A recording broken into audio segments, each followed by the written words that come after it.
To get everybody in here, hi chat room, welcome. As you're coming in, please hit the like and let people know we're here. Show is unlike Morning Joe, Morning Hal is a go. See what I did there? I love it. I'm so good at this. I'm so good at broadcasting. It's like you're a comedian or something. It's something like that, yeah.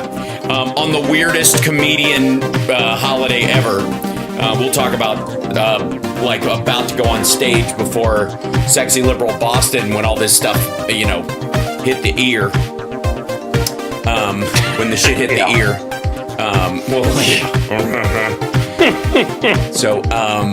Okay, we'll jump in there. So, hi, everybody. Hi, chat room. Hello. Hit that like. Come on. Oh, I'm on today. So much to talk about. So much. All right, 3, 2, 1. I'm gonna start us in early. Don't worry about that. And joining me right now, right out of the gate, is our dear friend Cliff Schecter. Cliff, hello. How are you? Good to see you, sir. A couple of things right out of the gate. I like most people, was on my way to do a political comedy show. Making fun of Donald Trump most people. When when one of his own decided to take a pot shot at him while hanging out on the roof of a right-wing mini factory that makes glass or cleans glass or shapes glass or cuts glass or kisses ass, whatever it is. It wasn't a book depository. Like you'd expect in this election cycle. And so I know how I feel about it. I want to know your initial take on it and your right up to the line thoughts. I literally was. Oh, no. Weird. You're fine. You keep talking. You're all right. Okay, can you hear me? On my end, it seems. That's very strange. Of course, I lose you right as we're entering the. I can get up and dance if you'd rather. What more could you ask for? Yeah. I don't know. Yeah. I can get up and dance if that would help. I got you. I'm going to try and keep. I'll fix it through the loop back, but it's obviously a headphones problem. But go ahead. I can hear you. Well, thank you for saving me from getting up and dancing, because I didn't know what else to do, and I was going to have to entertain people somehow. Not my strength. Okay, so let's get to my thoughts on things. I was on an airplane. I was coming back from Italy, where I had to watch all this craziness over the Biden stuff for 10 days. Very much worth it. I got to grow my Italy beard, and I was in Sicily, which was beautiful. And many people said to me over there, like, "Are you really going to re-elect Donald Trump? Are you crazy?" And I just had to sort of be like, "Yeah, we're that kind of fucking nuts that he has a chance. He shouldn't even be in it." But I don't think so. But in any case, a plane was nice. So I found out about it then. The only interesting thing that happened is I went through Boston, and there was a period of time where I was in Boston Saturday night, and if I hadn't been with my family, I probably would have postponed the plane in the next day and just gone and met you guys. Right. But I was with my family, and I didn't want to ditch them because I'm nice that way. So now, past all my crap, we'll get to the actual thing. My thoughts initially were like, of course, like everybody else, holy shit, and I started looking at everything, and the ear thing and everything else. And of course, here's where I come down. Violence is the exact opposite of democracy. Right. Violence is what the right has been stoking with everything from talk radio. It's Rush Limbaugh stoked violence. It's been going on for 30 years. I could give you so many examples of them saying things, doing things. I can give you the Tree of Life Jewish temple in Pittsburgh that was where a guy was quoting Trump about a fake caravan from Latin America. Same thing at a Walmart in El Paso where Latinos were massacred. I talk about the AME Church where Black Americans were massacred, also up in Buffalo. We can talk about Gabby Giffords. We can talk about all of these were right-wing. Were Jesus Christ, lunatics. Marjorie Taylor Greene gets her point across about electric cars by shooting a Prius with a 50 cal. And right, I was going to get to that next. Bob Seska, a common friend of ours, put up a series of ads of them shooting things, and there's like 50 of them, right? Or I don't know how many, because they do this in their ads all the time. They talk about violence. Donald Trump from the stage has said he's happy when cops are beating up suspects. He's encouraged members of his audience to punch other people. He has threatened people. So again, and then there was when he made jokes after Paul Pelosi, the husband of the Speaker of the House, was almost murdered by a guy intending to murder the Speaker of the House with a hammer. So he is in no position, and they are in no position to lecture anybody about fucking anything. All right? I was upset and sad, I will be honest with you. No, I have no sympathy for Donald Trump, and I won't try to pretend that I do. My sadness was for democracy, because presidents and former presidents cannot be attacked, cannot be murdered, cannot be assassinated, or we're honestly getting to the point where we're the place I came from, where we're late stage Rome, okay?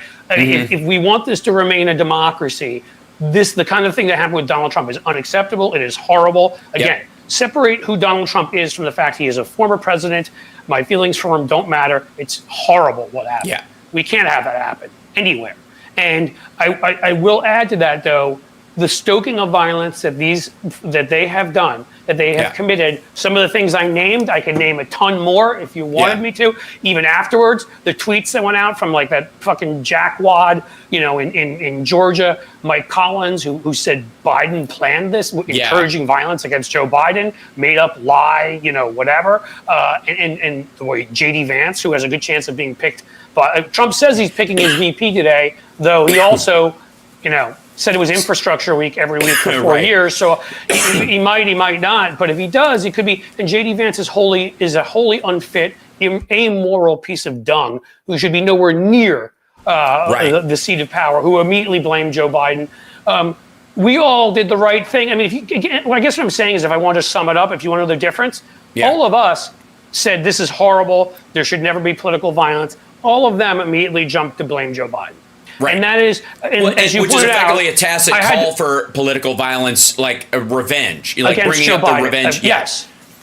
Right. And I felt it necessary after what I initially said. I don't mean to cut you off, but I just think this is important for people to hear, Hal, which is you can do both at the same time. You can point out it's horrible that it happened and all that, but you can also point out that they've created this atmosphere. They've been responsible for about 98.9% of the violent statements, imagery, encouragement that has happened in our society. And they are the ones who have worked every moment of every day to put that gun in that man's hand. We have tried to pass an assault rifle ban, like every other democracy. We have tried. I didn't feel any of that, by the way, when I was in Italy. Never was worried if somebody who got mad at me, yelled at me, they're going to come at me with a gun, because they don't have them there. They have laws about who can get a hold of them. Universal background checks, which 90-something% of the population, find 90-something% of the population that supports anything else. They don't even support like lollipops, okay? And they support universal background checks, and the Republicans have blocked that. So finally, the first thing Donald Trump did when he got in office is he undid an executive order passed by Joe Biden that said that people who are too mentally ill to handle their own financial affairs, their own Social Security, that kind of thing, would not have access to guns. Donald Trump undid that. And here we have a registered Republican, an NRA member. And again, I don't want to have to say any of this, but you can't let them lie and not push back when they say, oh, some leftist. It was an NRA member, a Republican, and he probably had access to a weapon because of bills that Republicans refused to pass. So I'm sorry, no, this is on them. Well, it's horrible, and it should never happen. Right. First of all, you can't be a Democrat and be for political assassination, because it is antithetical to the act of democratic choosing of leadership. It is literally the essence, the raison d'etre of the Democratic Party, of Democrats in general, is everyone has a vote. Not one dude with a gun can override all of our fucking votes, no matter how awful that person is. That's not how it works. It's not how it's going to work. It's not. And the minute you do that, you're out of the Democrat club. But you could certainly be a Republican, because in their realm, there's this idea of like a landowner deciding for all the voters which way the Electoral College should go, whether they like it or not, is very much within their tyrannical idea of one person should be able to override the generalized votes of their area or what have you. That's in and of itself. Like you pull the trigger, you cease to become you cease to be a Democrat. You are literally, that's you quitting the Democratic Party. On top of that, we've obviously looked at them, getting rid of red flag laws recently, which is probably the only thing that might have been useful in terms of keeping a gun out of this guy's hands. Apparently, he had 30 rounds in his magazine. He could have kept shooting if he hadn't been taken out, and again, Trump's like, I'm fine, fist in the air. Meanwhile, his own supporters are dying behind him, and he's yelling, fight, fight, fight. Yep. And my reaction was, first of all, fight who? You don't even know what happened at that point. They'll say shooter is down. It turns out you're talking, I guess, about the maggot versus rhino fight at best, because this guy's a registered Republican and the like. And he shouldn't have a gun where he can get off more than 6 shots without having to reload to protect everyone around the president. Correct. You pointed out the red flag laws. We have fought to pass laws in different states have even been more stringent, wanted to be 6 or 7 bullets, but we fought to pass a national law that would limit it to 10. So there would be 30 in the chamber. They blocked it. We fought to pass a law banning assault rifles. They blocked it. We fought to pass universal red flag laws, as you said. They blocked it. We fought to pass background checks, real serious background checks. They blocked it. We fought to pass a waiting period in case someone's angry and we can look into their history and find out more about them. Right. In that case I mentioned in South Carolina, they decided that they weren't going to wait, even though they couldn't figure out who this guy's background was, and so they just let him get a gun, and he went and he shot up a church. Okay, so the point is that we've been trying to do all of these things that would also help them, while they, of course, have been trying to put every weapon into anybody's hands who wants to have them. And I'm sorry, but there's an incredibly strong part of this argument. And can I say one more quick thing, because I think it's an important point to make. The Republican line, that won't work. Do you ever see anybody with a machine gun? You don't, because we passed a law in the 1930s when the mob was starting to attack people with machine guns that made it so that you had to do everything. You have to go through such regulations to get machine guns that almost nobody can get them. Right. And the other thing I'll point out is when they say, it doesn't work. And I'll say, yeah, you're right. It does not work in any democracy, gun control, except for Canada, Australia, Chile, Poland, Italy, Spain, most of the European countries, the United Kingdom, Hungary, the Netherlands, Denmark, Hungary, Germany, Austria, Finland, Israel, Japan, South Korea, Singapore. I mean, I can go on and on if you want me to. Every single other place has these laws, and they work in every single other place. That's so you have to be convinced that we're the only place that somehow can't make them work. Right. Well, it's there are a couple of things I'd like to point out. One is that you are mistaken in saying that Republicans try to get guns into the hands of all the people they can. There are a couple of places where they absolutely don't want any guns. Inside Trump rallies and gun shows. You're not allowed to bring your own gun into a gun show. You can bring it onto a high school campus, according to them, but you can't bring it into a gun show. It's fine. Yep. You can bring, and the same thing is true. Like they're like gun-free zones are horrible. All Trump rallies and the RNC will be gun-free zones. Right. So just for the record. Except the Supreme Court, when they're in decisions and you come to watch, you can't bring one in there. I mean, again, like gun-free zones don't work except for they work. Except everywhere they absolutely work. I was talking to Boston Brian in Boston, which was fabulous. We were having breakfast. And I was like, I don't think people know this, but if you want to go really see some gangbangers walking around, go to LA and go to Universal City, because that's where they all take their kids. And the reason they do this is because there's only basically one way in and one way out, and you have to park in this parking garage, so they're safe. The idea that somebody can come up and shoot them and then run away like they can anywhere else practically, and it's not as far a drive as Disneyland, and it's not as expensive. You can go up there, and if you want to see a movie and you're in a gang, you can go up there and see a movie right next to another gang member from another gang, and nobody's killing anybody because it's too much of a pain in the ass to get your gun in and get your ass out after you've done something. That little level of complication lowers the violence to zero. Fucking zero. No, Right. Every statistic, again, we now the what is the biggest killer of children in this country? Guns have surpassed cars. Didn't used to be that way. What used to be different? Right. We didn't used to have weapons of war in the streets. Assault weapons hadn't been sold out to regular people. Didn't start happening until what, the late 90s or something like that. Yeah. So you just didn't have that, and by this crazy any idiot can concealed carry. Most folks don't even have an idea that before like 1980, there were maybe 4 states that had concealed carry. Right. We just didn't believe in it. We didn't have it. We were normal. The NRA hadn't corrupted us, lied to us. The right hadn't done all of that. I mean, I'm sorry, go watch Tombstone and watch them check their guns when they come into town, because they're smart enough to know in Tombstone that if you brought your guns in and you drank alcohol, you'd probably shoot each other. All right. There were numerous states that banned carrying of guns for the entire 19th century. Places like Texas and Kentucky and Wyoming. Yep. I mean, 60%. 60% of violent people 60% of people who are in jail for violent crimes were used a gun and were under the influence of alcohol at the time. Those two things put together in exactly the states you think it happens in the most make up 60% of it. Do gang members and drive-bys and beef shootings in Chicago make up a big chunk? Yes. But statistically, they're 10% of the violent crime population in jail, which is more people with way too much access to guns, getting drunk and shooting at family members. That's right. And here's the thing. Hal, I want to add to that because I don't want even people to get possibly the wrong impression on that, because this is how these people lie all the time. When I started doing stuff with Everytown for Gun Safety, I helped create their original digital PR program and worked on this issue. So I happen to know a lot about it for about 5 years, very closely, from 2009 to 13. We did undercover stings at gun shows to find out, where the guns were coming into New York City, which is what Michael Bloomberg was trying to stop. And it's this weird thing. I know that people watching your show will be smart enough to get it. The average MAGA mind filled with split pea soup maybe doesn't understand all of this, but it's pretty easy. You see, when you're on land, you can drive across a state line.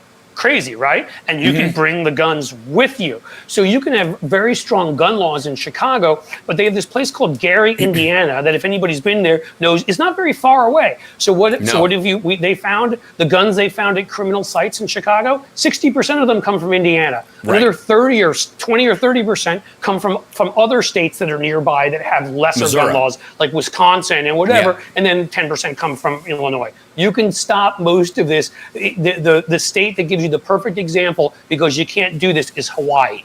Hawaii has low gun ownership and low gun violence because you can't just drive your guns across the state. California, they're getting them in all sorts of places, Texas, Nevada, whatever, and driving them into California. Same idea. So whether it's New York City or it's LA or it's Chicago or any of these other places, first of all, gun violence is much higher in southern cities. Let's start with that. But second of all, where they don't have laws. Second of all, the reason there's any gun violence almost at all in northern cities is because the Supreme Court hasn't allowed us to pass the laws that we were able to pass for 200 years till they changed the meaning of the Second Amendment. And the second thing is people drive guns. If we put up a big metal detector around places like New York State and California, you'd find out how quickly the level of gun violence would plummet. Absolutely. Except these people are driving their guns across.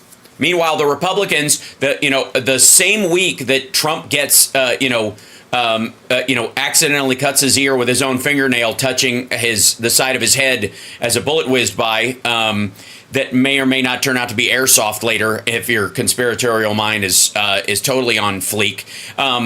That they spent the earlier part of that week talking about how they're putting vending machines for ammo in places so you can buy bullets when you arrive. Can you imagine that, the Supreme Court can't save lives, but a lack of exact change might?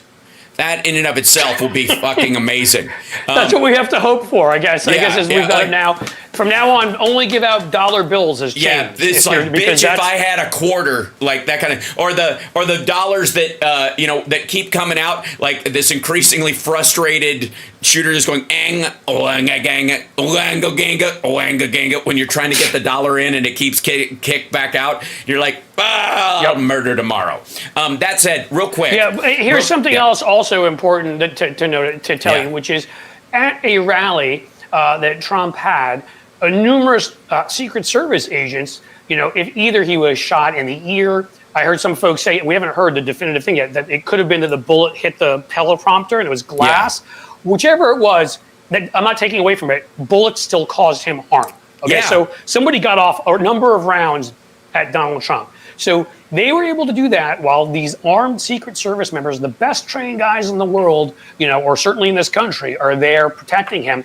But you, Republican Party members, you MAGA fucking morons, think that, average janitors, teacher who's being underpaid already and not respected enough already in a fucking school is going to be Annie Oakley and be able to, when somebody rushes in there with guns, is going to be better than the Secret Service, somebody that's probably spent no time on a range. I used to shoot competitively. I understand what it is to actually spend time on a range and learn how to do it. I'm sorry, you don't just pick up a gun and suddenly you're a fucking Arnold Schwarzenegger from the Terminator. Doesn't work that way. But our teachers, they're going to do 2 hours on a range somewhere, have a gun. Now they've got that on top of them too. They have to protect their class. You're a bunch of fucking liars. Okay, it's never going to work. It's going to lead to more accidental deaths with teachers leaving guns around and shit than it's going to lead to them protecting. Let me tell you something. The teenager that I was in high school, if my teacher had a gun, my friends and I would have found it. Like we got. My science teacher used to keep fruit roll-ups locked in her desk because she would allegedly have low blood sugar when in reality she was just a pathological snacker. And we managed to get in there and get those things. There is no, unless you're going to also give them a thumbprint desk that allows them to get to it and assume, by the way, they'll be right next to it and sitting at their desk when shit goes down is ridiculous. I mean, it's one of the reasons why our schoolhouses are all concrete now. It really is. Like, if you build a new schoolhouse in this country, and if you had one built since Columbine, but certainly before that, the reason it's all concrete block, you walk up to the walls in any school, that's why they're all concrete, is as bullet protection. And again, the doors it's ridiculous. So here's the other, that and tornadoes. It depends on the area, Howie. They're ubiquitously concrete across the country, and I guess they're lacking rebar in Kansas. Real quick, I want to and that's why that because we can. I'll say quickly. Ted Cruz said that door control, was what we needed when there was a shooting in Uvalde. Of course, the cops didn't even go in because they, all of that. But door control wouldn't have really worked at an outside rally with Trump. Just thought I might mention that there were no doors. If he paid his bills, if he paid his bills, he could do his fucking rallies indoors. He'd have been safer. Real quick, you're probably right. Cliff is doing he's having a sale on Patreon and YouTube memberships today. Go there and get a discounted price. It lasts till August 15th. And go to Cliff's on Edge YouTube channel, which is at Cliff's-Edge, and then Cliff's underscore Edge on Patreon, patreon.com/Cliff's_Edge. You're fucking with me. Go ahead, sorry. With the dash versus underscore I know, space. We could only get one of them at one channel. It's so fucking annoying. One of them at one place and one of them at... But in any case... Please go. Yeah, we're going to do a lot of behind-the-scenes stuff that I've seen in my 20 years in politics, and I'll share stories of arguments in green rooms with Kellyanne Conway and all sorts of fun stuff you'll want to know. And then I love that idea. We'll extra content and lots of fun in a community, and I'm excited about it. So please, so there's Cliff's Club, it's normally 2, now 1. Democracy Protector, normally 5, now 2. MAGA Crusher, normally 10, now 5. Captain America, normally 25, now 10. That option's in there. If you have any questions, you can talk to Audrey at blueamstrategies.com. And different levels have different perks. There you go. How do you like them apples? I'll do the hard sell for a friend. Not a problem. Dude, you're a good man. You're better at it than I am. Hey, I'm great at doing it for other people. I just suck at doing it for myself. I can't even get a dash and an underscore worked out, apparently. So, there's that. You should have consulted me early. I would have gladly helped you with that.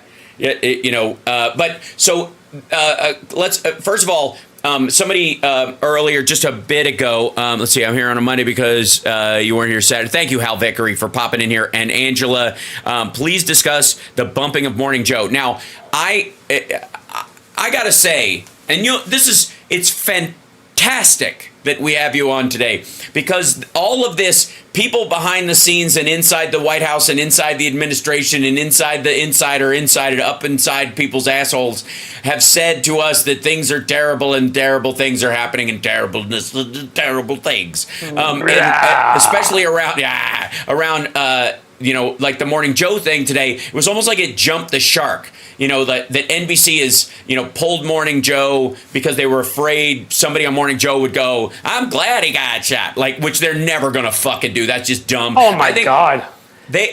Morning Joe is like the most, as you said, is the most insidery of being inside an insider that an inside can get inside of. I mean, nobody's going on anybody knows if they go on Morning Joe and take anything even slightly off of a centrist kind of take, is going to end up never being invited back. I'm not saying, look, I'm glad he supports Biden, or at least the Democrats. I'm glad he's not with Trump anymore and all of that. But again, you're not getting strong takes for liberal values on Morning Joe. Okay, folks. Not at all. It's ridiculous. So I guess the overall question I have, and I don't know, quite frankly. Hold on, bump this down. There you go. That was bothering me.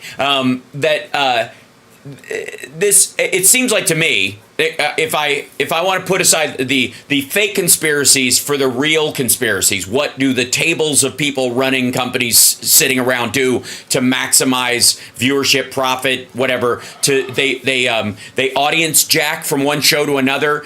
Famously, you'll recall that on your favorite television shows, be it The Incredible Hulk or Wonder Woman or Knight Rider or something, they would preempt the show for a new show, and then your show would be on an hour later because they want the habitual viewer to pop in and see this other show and go, hey, I like this show too, therefore I will view it. And the problem they have with the morning shows on NBC is that everybody's watching MSNBC in the morning. The same crowd they're trying to get for the Today Show or whichever one they have. Good Morning America. I always forget which one's on because I don't fucking watch them. Today Show, but it's all good. They're trying to jack the Today Show by pulling audience from Morning Joe because of this big thing. They did it on Sunday. They did a very special morning show, Today Show to grab that because it was a big headline, and they just basically brought in everybody, acted like it was Monday instead of Sunday, and they went, hey, it worked. We pulled some audience, so let's do the same thing on Monday. We'll yank some audience from Morning Joe and see if we can, pilfer them to get them to kind of half and half. Because that audience is going to watch both. They're watching NBC and MSNBC. So, maybe we'll get them to like every other day we'll watch these commercials versus those commercials and help us out. That's 100% what happened, I think. Yeah, well, and it leads me to something I've been talking about a lot lately. Anybody who follows me on Twitter, really a lot on Twitter, but even at YouTube would know it, which is how absolutely fucking awful our media is in general. Which is that there have been a couple folks who come out, like newspapers and whatever, who've done the right thing and come out and called on Trump to get out and said they're going to be in favor of democracy. So I've been on a big drive, which I've at least reached, at least they claim, a couple hundred people to unsubscribe from the New York Times and the Washington Post and subscribe to the Philadelphia Inquirer. The Philadelphia Inquirer and the Cleveland Plain Dealer are both newspapers that have said quite openly, we are going to cover democracy. We are going to cover Trump as he is. We're not going to both sides. We're not going to. So go to those two places. The Washington Post and the New York Times are absolute shit at this point. And I would say when it comes to MSNBC and CNN, I know MSNBC theoretically is supposed to be on our side, but the only person there, and I think he tried to join you in Boston, who I think the people talk about campaigns, and they have no idea what they're talking about because he never worked on one. Lawrence worked on the Hill. He worked on campaigns. He knows his stuff. But the whole, to me, my solution to what you're saying is just turn off, for the most part, cable news. I mean, I haven't even gotten into CNN yet, whose ratings have fallen through the fucking ground because center left and center right people, after they hired that idiot a year or two ago to start changing their programming and trying to kiss the asses of MAGA people that were never going to watch CNN, who hate CNN, is all they did is piss off people that were reasonable people who were like, I'm not watching this crap anymore. And now they just fired a bunch of their people and they're trying to put their digital with their whatever. Like, my answer to most of it is, you want to watch someone like Lawrence, who's a unique person, great. You want to read one columnist here and there, like I think Jen Rubin's been good at the Washington Post, great. Don't subscribe to most of these places. Don't watch most of these places. They're crap. They're sensationalistic. They are have both to be, sides. They're everything that network predicted 50 years ago. Right. because again, no matter, even in this news cycle, even with the amount of insanity that we deal with, there is not enough news to fill 3, much less one 24-hour news channels. It just fucking doesn't exist. And when you, sorry, are we having a sound issue? I'm just checking it. We'll be fine. Okay, good. Can you hear it's me? Not you. You're fine. It's I couldn't tell if it might have just been in. You can never tell downstream. You know how it is in these situations. But that said, a couple of things. One is I don't want to talk outside of school, and I don't know how much Lawrence was talking, off the record when we got a chance to chit chat with him, and he held court with the sexy liberals right after because he couldn't make it to the to the show for Q&A. Right. And who knows what he would have said there versus here as far as how frank he would be about these things. But one of the things that I was able, he brought up the fact that there are a bunch of people, and we know exactly who they are, who are no longer in the news business. They're in the prediction business. How that this is going to cause this to happen. And that's the essence of their show. Now that this has happened, this is going to happen. Now, I can be in that business because I've got my little podunk channel that I set up myself in my in my tiny little. You're not claiming to be an authority on news, and I would tell you the same. Whenever anybody insiders that are telling me this stuff, and then therefore I'm drawing my conclusion. I'm using logic, reason, and the generalized knowledge and study that I have to pull these things. There are those, and I would say from. Oh, sorry. Go ahead. No, go ahead. I'll say my piece after. Yes, there are those at MSNBC who are, let's just say, earlier in the evening, who are in this jockey position with other people to predict things quickly, but they don't have to turn out to be right. So he brought up this fact that a bunch of them they'll get on like, okay, Biden's going to step down. That was a prediction. And so you just got to check that box among certain people that you made that on your show. It seems very much, or he's absolutely going to. There is really no option. He's getting a lot of push. 50 Democrats are going to come out on Friday and tell Biden he's got to step down. One person did. One. But everybody who predicted, who are on, let's just say, earlier than Lawrence, predicted that, hey, this was going to happen from the same dipshit sources that didn't actually pan out, and from their own, checking the box of, I predicted he was going to step down. Now, I asked him, as you might expect, do they have a moment of reflection when they're wrong? Is there ever a moment where they go, well, I didn't turn out. Maybe I won't listen to that person again, or maybe I won't be so quick on the jump next time? And his answer was absolutely not. And it's clear. Of course not. Right. It's clear. I mean, look, this isn't MSNBC, but have you ever heard from? You ever heard the New York Times admit a week before the election, when we clearly know now the head of the New York office of the FBI was compromised and working with a Russian oligarch?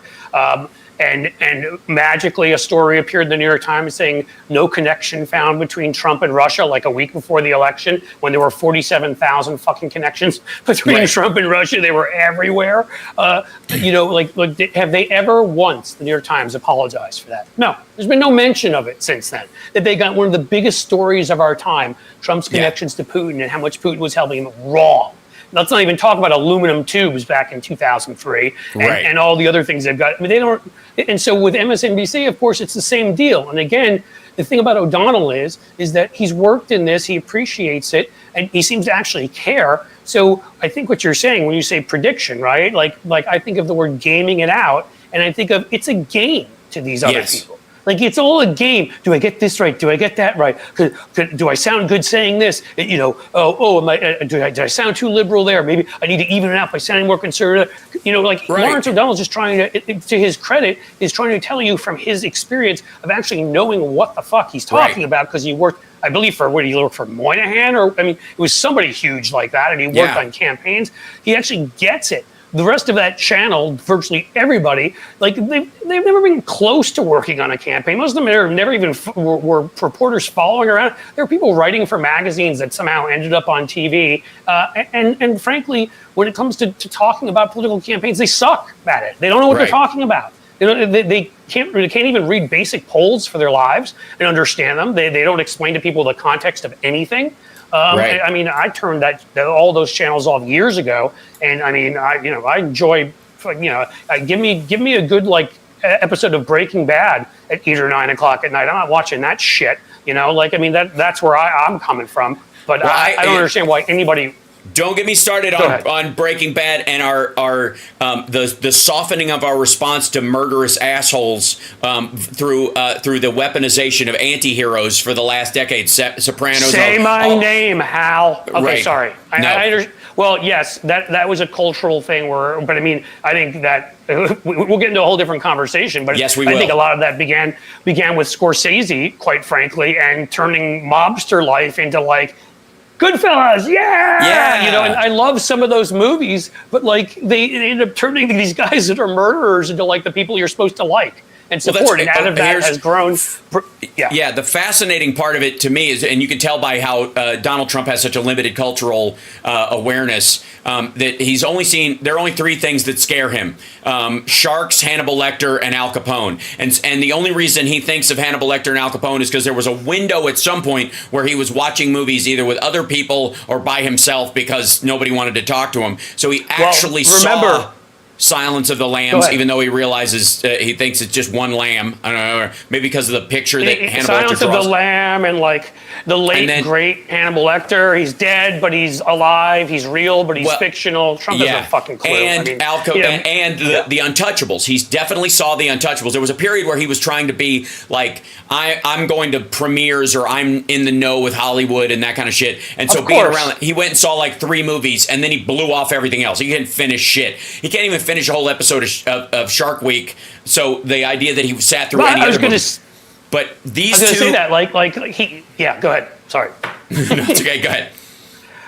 I was just going to say, I mean, we know he watched Shark Week. He tried to watch it with Stormy Daniels. She said that initially. He was obsessed with it. He's a weird shark battery, whatever obsession that he needs to. I mean, he's got 50 other issues he needs to talk about with a psychiatrist first, but maybe eventually they get to that one and what's going on there, because that's some weird shit. But yes, you're right. And I'll say quickly about the Untouchables. I love it because, of course, we all know who played Al Capone, and that guy has ripped Trump a new one, and that's probably why Trump has gotten so upset about it. That's why he's fixated about it. That's exactly why. Because that's the only movie he knows about, Capone from, and De Niro kicked ass playing that. Everything he draws from him is that scene where he beats the guy with the bat, and this is how on an entirely different scope of comprehension. I mean, sorry, I can talk entertainment with you all day. I love it. In addition to politics, so I can't help it. Yeah, no. Well, the overlap is very important here in that culturally, very much. Yeah. Yeah, Donald Trump is incapable of perceiving things that are right in front of him, and one of the biggest things was that somehow what he took away from the scene about baseball enthusiasms, about a one big team, that whole scene, where he bashes the guy's head in with the bat. Trump seems to think, we all watched the movie, that he did that because he didn't like the guy's face. Because the guy looked at him wrong. That was what he took from it. He's that fucking dumb that he doesn't know the rest of the plot about how the guy lost a shipment and the kind of the gangster shit. He really thinks he just picked that guy at random because he didn't like him and bashed it because he wasn't fucking paying attention, because he was probably too busy whispering something to Epstein or Ghislaine Maxwell while they watched it together on in some fucking hanging out with a couple of 14-year-old girls on the plane, which we have logs from and now know happened. Yes, yeah, I mean, and on he his doesn't plane, understand any of it. on his fucking plane. Right. By the way, a Republican, a registered Republican, takes a pot shot at him and misses, curiously not, and conveniently dies with no social media presence, which is nearly impossible for a 20-year-old. Pardon me while I peg the conspiracy meter for just 1 second. At less than a week and a half after the Epstein logs and all that stuff fold out, and he needs a reboot, and Biden isn't leaving the race, so there this kind of thing happens. And Biden's polling ahead of him again. Yes. In pretty much every poll. Yeah. And he's going to keep doing it because nobody is going to look at this like, wait a minute, a Republican took a shot at Trump. Well, you know what? I feel bad for him now. Fuck women and their rights. Nobody's doing that. Right. No one. Right. It's silly. Look, I mean, jumping down the conspiracy sort of thing. I mean, I've said to you, I have no idea. I do know that, it may just be that Trump is such a weird fucking person that he doesn't know what to do at any given moment. Yes. But all I'll say is this, and again, I don't know, but it is very strange to me that a guy that had just been shot stood there and to raise the fist of glory, and do that whole thing. Yes. A guy that is notorious for being the biggest coward in the world, who wanted to hide in a bunker when there were protesters outside the White House, and had bone spurs to hide. I don't even know that they were real, but at least bone spurs to hide from Vietnam and all the other things. It is curious that he stood there, right? I mean, and raised his fist when they just sent out an image of the guys raising the flag of Iwo Jima like a few days before that. I'm just saying, again, I don't know, and I'm not going to get down the whatever. I don't know what I don't know, but it's weird. Right. Political photographers will always have the exact same composition. So you're going to see a lot of overlay in the kind of pictures they take, because they will be seeking to cut the picture into quarters and Dutch angle them enough. Oh, I lost him. Cliff just decided no, he did. You didn't. I'm kidding. I decided that leaving the overhead light up like an idiot because I was just away for 2 weeks to screw up the rest of my lighting was probably a bad move, and now that's been 49 minutes of the show with you. So that's right. Oops. You look fantastic. You look like fresh and straight from Rome.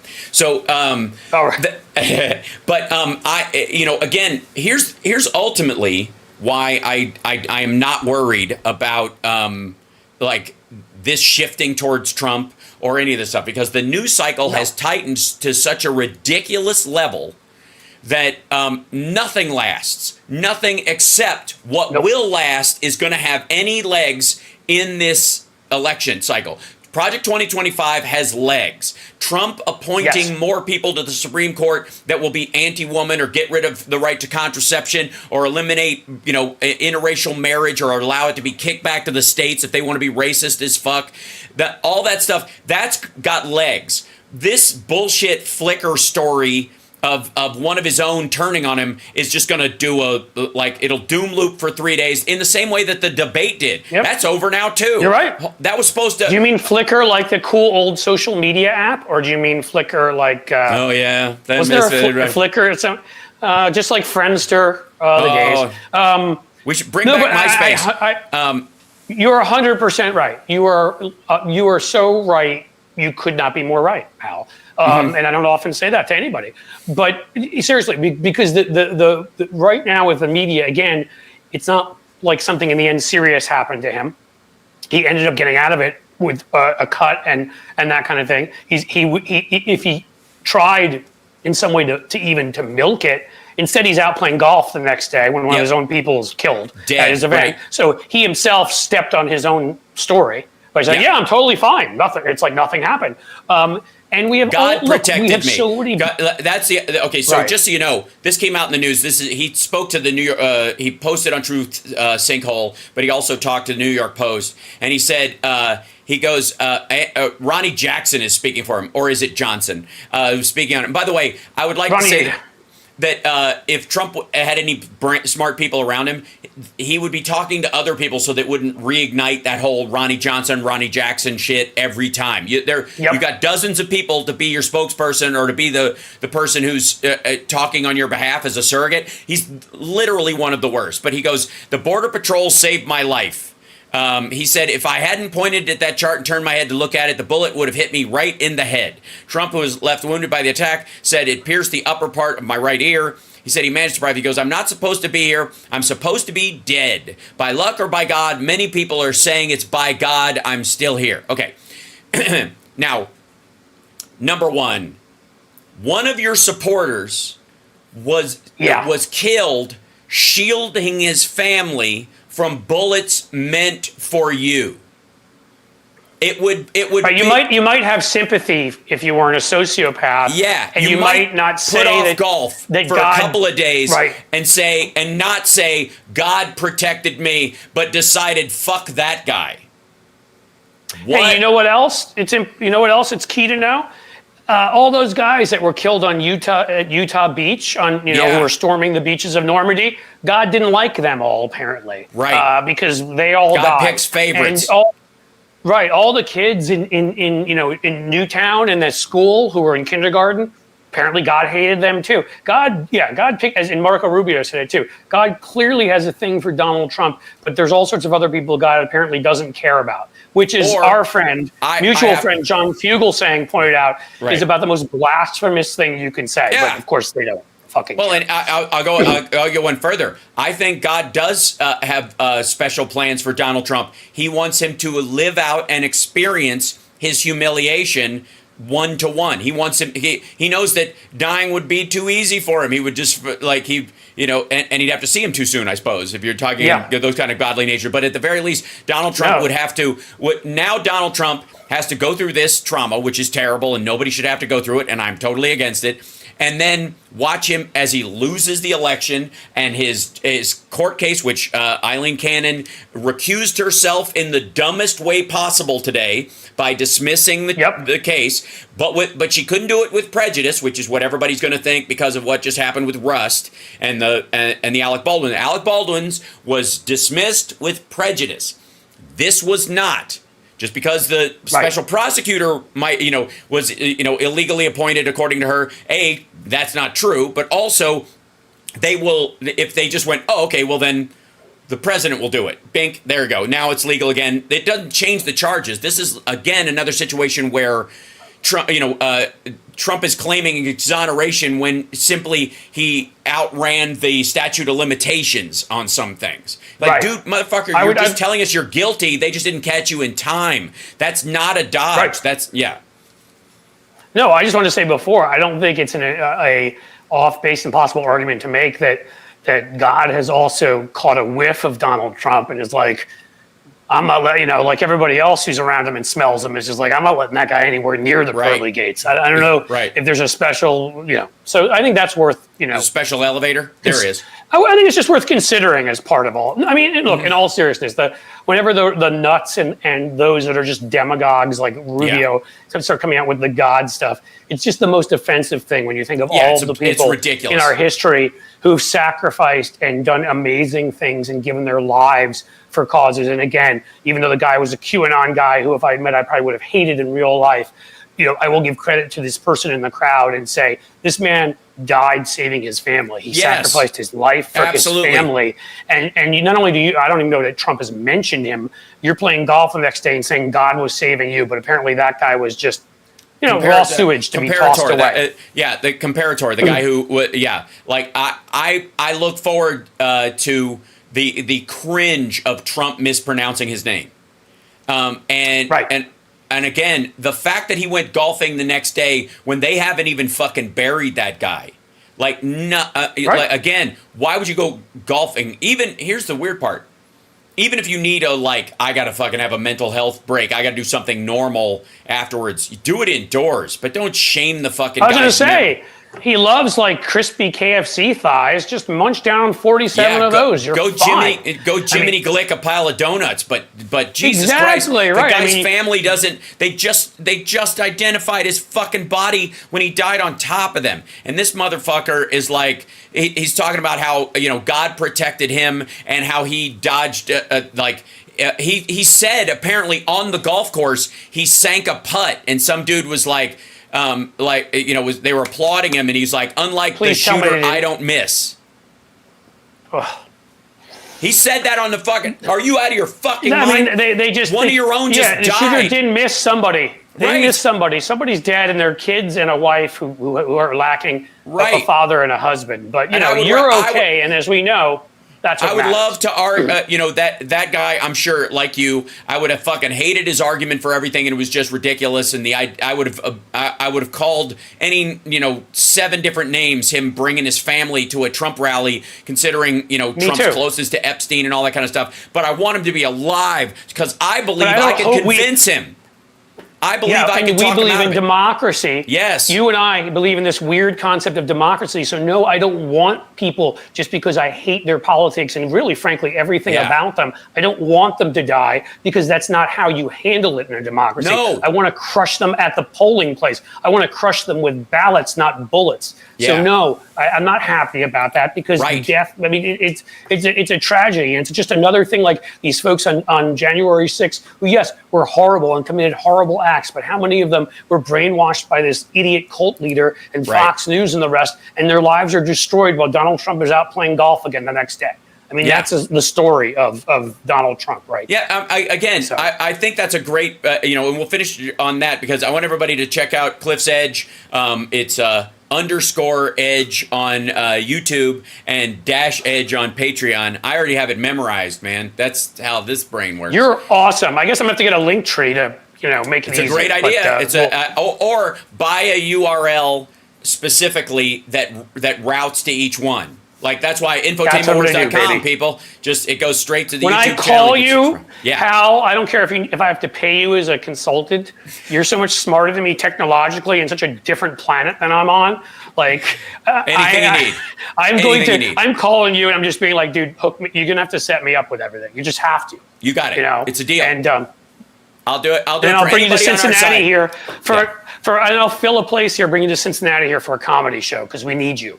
Yeah. So, and I'll be there. I'll be there around Thanksgiving and more than likely Christmas as well. So I will see you around those days. We'll find some way to do a live get together. If I'm doing my radio show from there, if it's over a Saturday where I'm there, I'll have you come on and sit in with me at my dad's house. Something like that. We'll figure it out. If it's Thanksgiving, we'll celebrate the just enormous reelection of Joe Biden. Yes. The gain of about another 20 to 25 House seats, and the retention of the Senate. knocking off, and the retention of the Senate, while knocking off Ted Cruz and Rick Scott. And then I'm buying the drinks.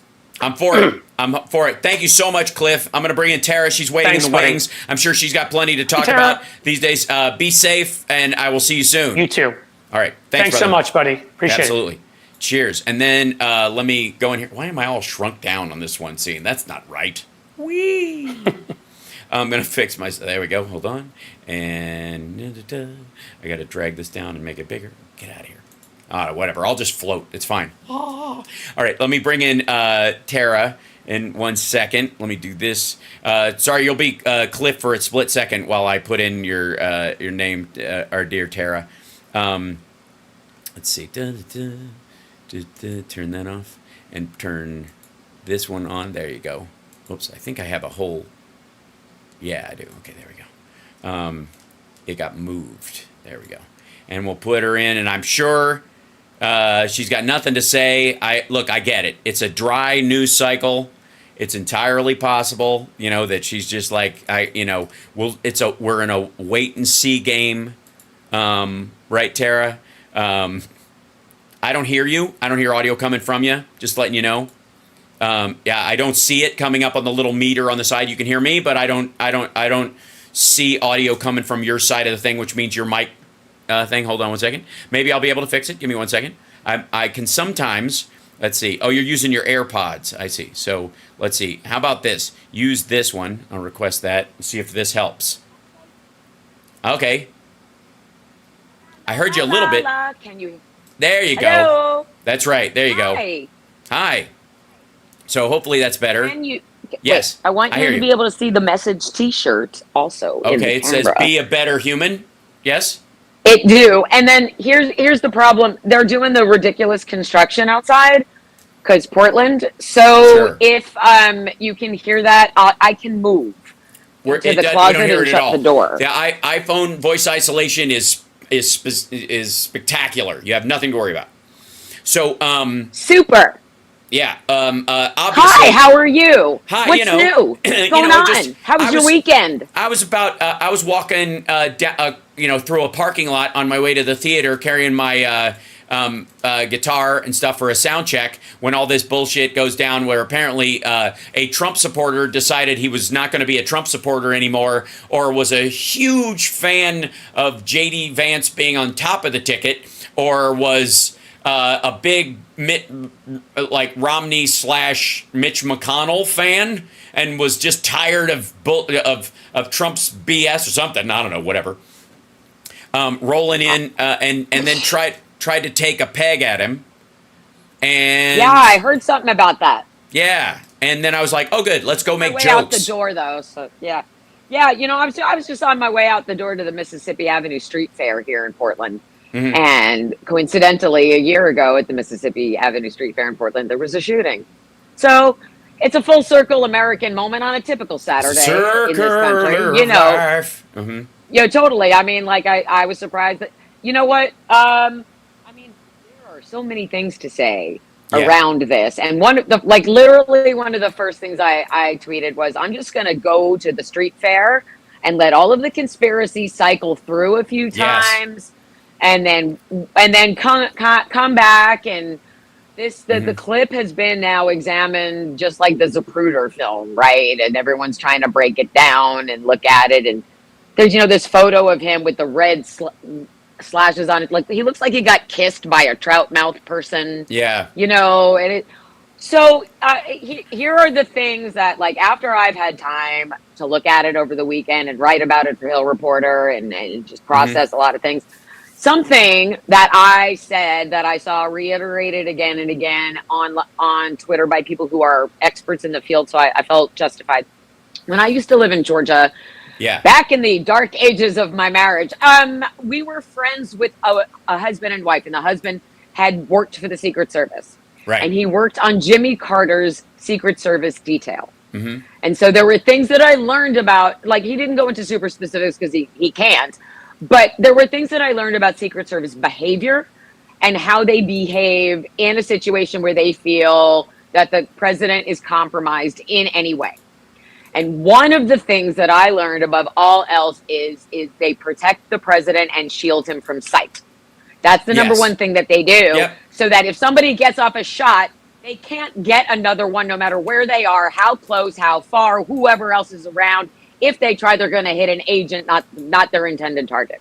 Right. And the fact that he was using the AR-15, like, if he had just, I mean, if it had actually hit any part of Donald Trump's body, that body part wouldn't exist anymore. That's a fact.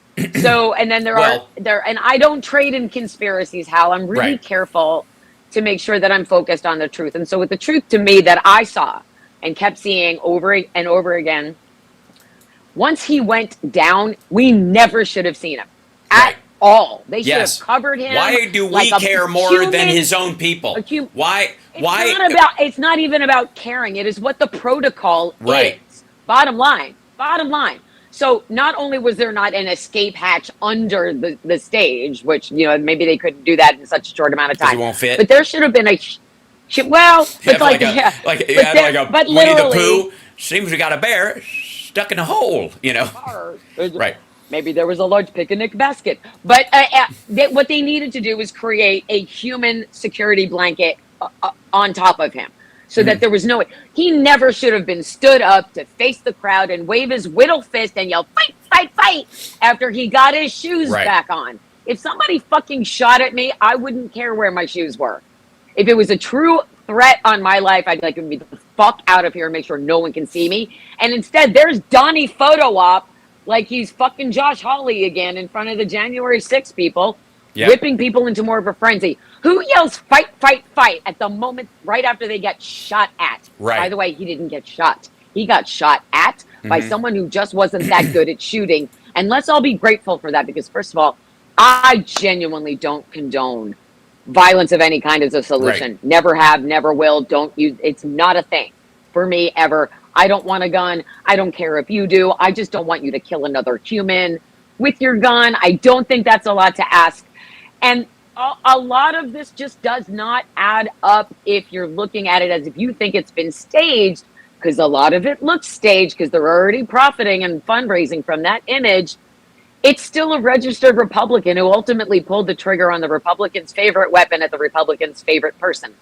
So that's the one part of it where I'm like, what? Unless he was like a willful patsy to try to martyr Trump at a right. The And end even of then, a that week still does where, not involve us. Like, again, no, like right it afterwards, doesn't. one of the biggest standouts was this fucking bullshit from Bill Maher, where he's on stage in wherever he was, North Carolina or some shit, and he's like, you might hear some people telling jokes about, if only the bullet had been 2 inches to the right or whatever, but not me. I'm okay. First of all, fuck you, dude, that the rest of us political comedians are just out there like clapping at the idea of someone being extrajudicially murdered and that you're somehow morally superior to us. Get the fuck out of here. The only reason you're not doing those jokes because they came to mind. I'm sure in his head he was writing them, but he wouldn't say them because a good 2/3 of his audience nowadays is full of Trump sympathizers. But secondly, no. That wasn't the case. Number one, the vast majority of people were like, fuck this across the board.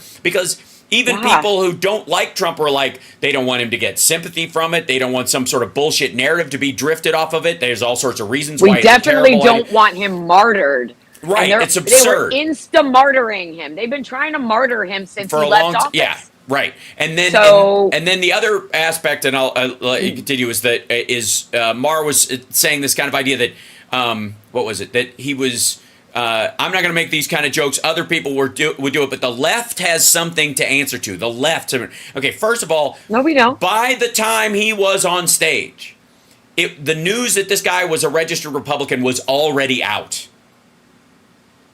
Right, I beg your pardon. Somebody said no one in quotes. They're like, yes, in a world this big, somebody somewhere said something. But the vast majority of people, were like condemning. But not the high-profile Democrats. Right, none, and no high-profile comics, no mid-level comics, nothing. And if anybody makes a joke about it, it's going to be Trump-adjacent, politically incorrect types. That's who's going to lean in it. But the left does not have to answer for a registered Republican taking a pot shot at their candidate. This has nothing to fucking do with us. Nothing. It genuinely doesn't, and they're trying very hard now, trying very hard, because they immediately wanted to tie it to Joe Biden. And I think that's also because the conversation around the immunity decision, like, could Joe Biden order SEAL Team 6 to take out Donald Trump and not suffer any consequences? Democrats aren't going to do that. We're not going to do that. Nope. Joe Biden is not going to abuse the president, his presidential powers. Trump is benefiting from. Trump is benefiting from the fact that no one while we wouldn't put it past him, no one expects Biden to do it. Everybody's like, well, that won't happen. He's still not going. He's still not going to. Okay. No. He is still not. So there's that, the fact that the guy was a registered Republican. But if you look at traditionally the history of mass shootings in this country, who's doing it? Someone from the right, a white man with an AR-15 who's got a manifesto somewhere on his computer, or he live streamed it, or he did something. And we're still learning about this poor kid who's only 20 years old. And I'm the mother of a 25-year-old and a 21-year-old. And I can't even imagine them being so radicalized that they would take up arms. But, and that's, it also just points to, I think that, and we've seen historically, and our delightfully wonderful, handsome friend Bob Seska has a fantastic thread on Twitter right now showing videos of Republican after Republican after Republican using AR-15s, whether it's to shoot through a bill they don't like, or Marjorie Taylor Greene going hog hunting and from a helicopter and comparing it to shooting Democrats, hunting Democrats, because Democrats are hogging, and all of it is horrific, right? So there's all of this violent imagery that's been flooding everything from the Republican side. Democrats don't do that. And if you look at the statistics, it's a very small amount of extreme leftists who have ever perpetrated anything so violent. Democrats don't respond. Which, by the way, and they don't vote for Democrats. None of those people vote for Democrats. They just do not. And again, the minute you do shit like this, that's when you stop being a Democrat. But I want to point this out. This is the guy when he was in high school. There's a high school picture of him that's been posted online.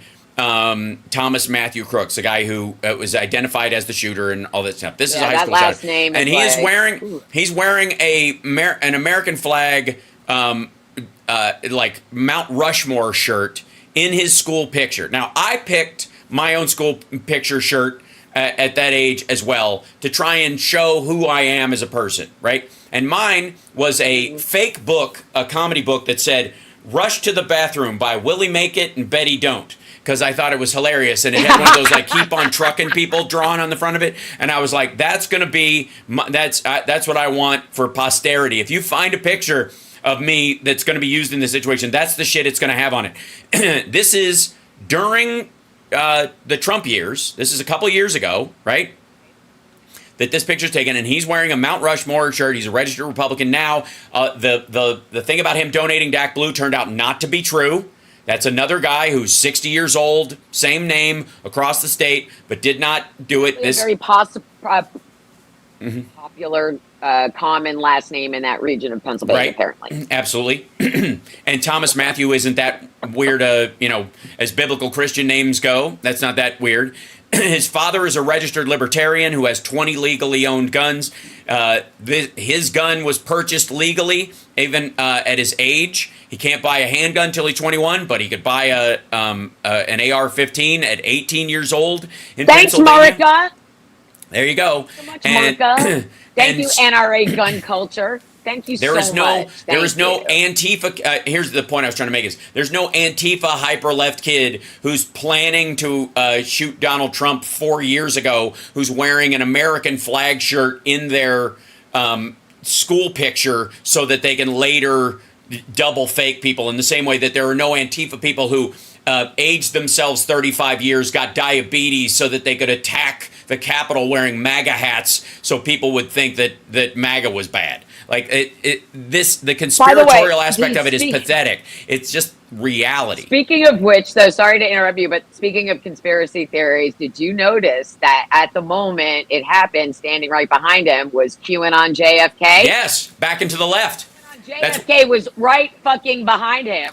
Oh, he was weird. He was right. Because where's he been? And to the left. He was back. To the left. And to the left. If you look where he's standing, in case you haven't seen it, he's standing back and there's to the a left. grassy knoll just behind them. And he doesn't duck or anything. And the joke I made, he has no reaction. Right. The joke I made at Sexy Liberal was, of course, that he's obviously been through it before, so he wouldn't react. He wouldn't flinch. So it's fine. Right. So. Yeah, no, because what the fuck? Why was he there? No, JFK Jr. We haven't seen him standing behind the guy that they say is JFK Jr. who looks really. I remember. Yeah. He looks more like a really bad John Lennon impersonator who plays in a Beatles cover band occasionally. That's what I've always sort of painted him as. I think he looks like a Gabe Kaplan balloon that was popped. That also works. But there's literally no resemblance to any Kennedy, not even RFK after brainworms and barbecued dogs. It's So anyway, we're getting off topic, but still, the point, but also that QAnon guy has not been at any of the other rallies where he hasn't been out in a long time. He shows up at this one and he's standing right behind him during this thing. It's like, and by the way, they're pressing this idea that, Trump picked by God, saved by God, or whatever. And again, I was talking about not the guy that died in front of his family. Right. Yes, not the firefighter, former God fire decided captain. that guy needed to sacrifice himself, and Donald Trump needed to clip his own ear with his fingernail. Right, so that Judge Cannon could give him another fucking pass. But we'll get to that in a little bit later. But back to the topic at hand. We'll pin here. But he got up and went fucking golfing the next day. Yeah. And he's acting like it's no big deal that it happened, heading in. So that capped a week where Joe Biden saw an upswing in support and donations and a whole lot of sympathy because everyone was fucking piling on him. And then he delivers killer speech after killer speech between the NATO speech and that moment in Detroit where his Motown is Joe-town. The Joe Mentum. It was really huge, and they can't allow him to get ahead at all. And I believe that they will. This is just indicative of their plan to use political violence to prevent a second Biden-Harris term. And that guy, Ivan Raiklin, who hangs out with Alex Jones, who has an enemies list, and he's coming for us all. There's all who's the party of violent rhetoric. Not us. And I want everybody in the chat who is MAGA to hear me when I say these words out loud to you. I want Donald Trump alive and well enough to show up for his sentencing in September. Yep. I want him alive and well enough to read all of the news reports every single day that Judge Chutkin is overseeing that January 6th tribunal where people are telling the real shit about January 6th under oath. I want him alive and well to live to see the 3 trials that will be coming ahead, which Jack Smith will fucking get him because he's going to appeal, circling back to Judge Kennedy and fucking compromised as hell. And she's off the case now. She's out. Like, that's the upside about this. Is it another? Can't come back. Can't come back. She cannot, and because she didn't this dismiss it with prejudice. News for you all. No, it isn't. And the legal premise isn't going to hold up at all. They're going to try and do it, but it won't, because if they did, it would literally circumvent all previous ones and vacate all the stuff, or start it from fucking scratch, which would be even worse. So now you've got to go back and retry, everything around like Bush, Iran-Contra, like Clinton, obviously. Like, it's silly. So that not going to happen. This is like a legal game of hot potato. It's a legal game of hot potato. She couldn't recuse herself, so she got out this way. This is how she got out.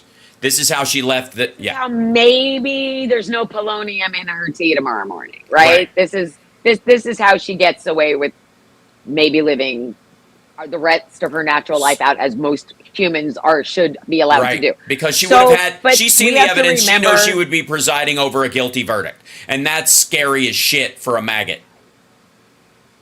Which is, if you have any sort of issues in Florida and you're connected to Putin anyway, you're protecting your own ass, okay. Right. But okay, and also the other thing that I wanted to say, like the thing that happened on Saturday, doesn't change the fact that he's still a convicted felon, adjudicated rapist, friend of Jeffrey Epstein. Right. So, and it's like, when somebody terrible dies and everyone's like, well, no, like when Harvey Weinstein dies, we're not going to rewrite the history of his life.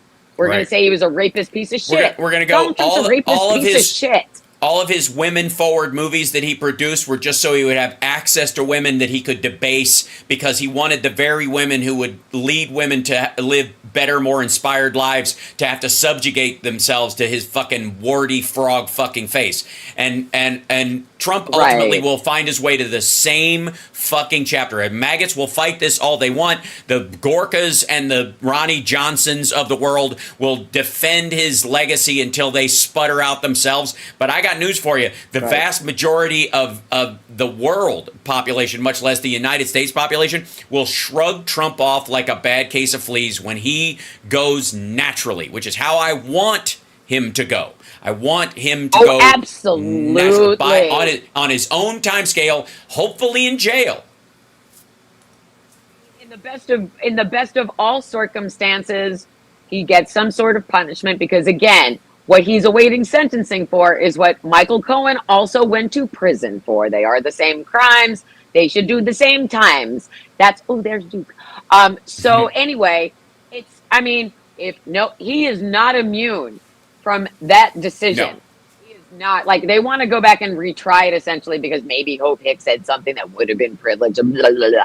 Judge Merchan is like, you're not getting a new one. We're still going on with this. Nice try though. Nice try.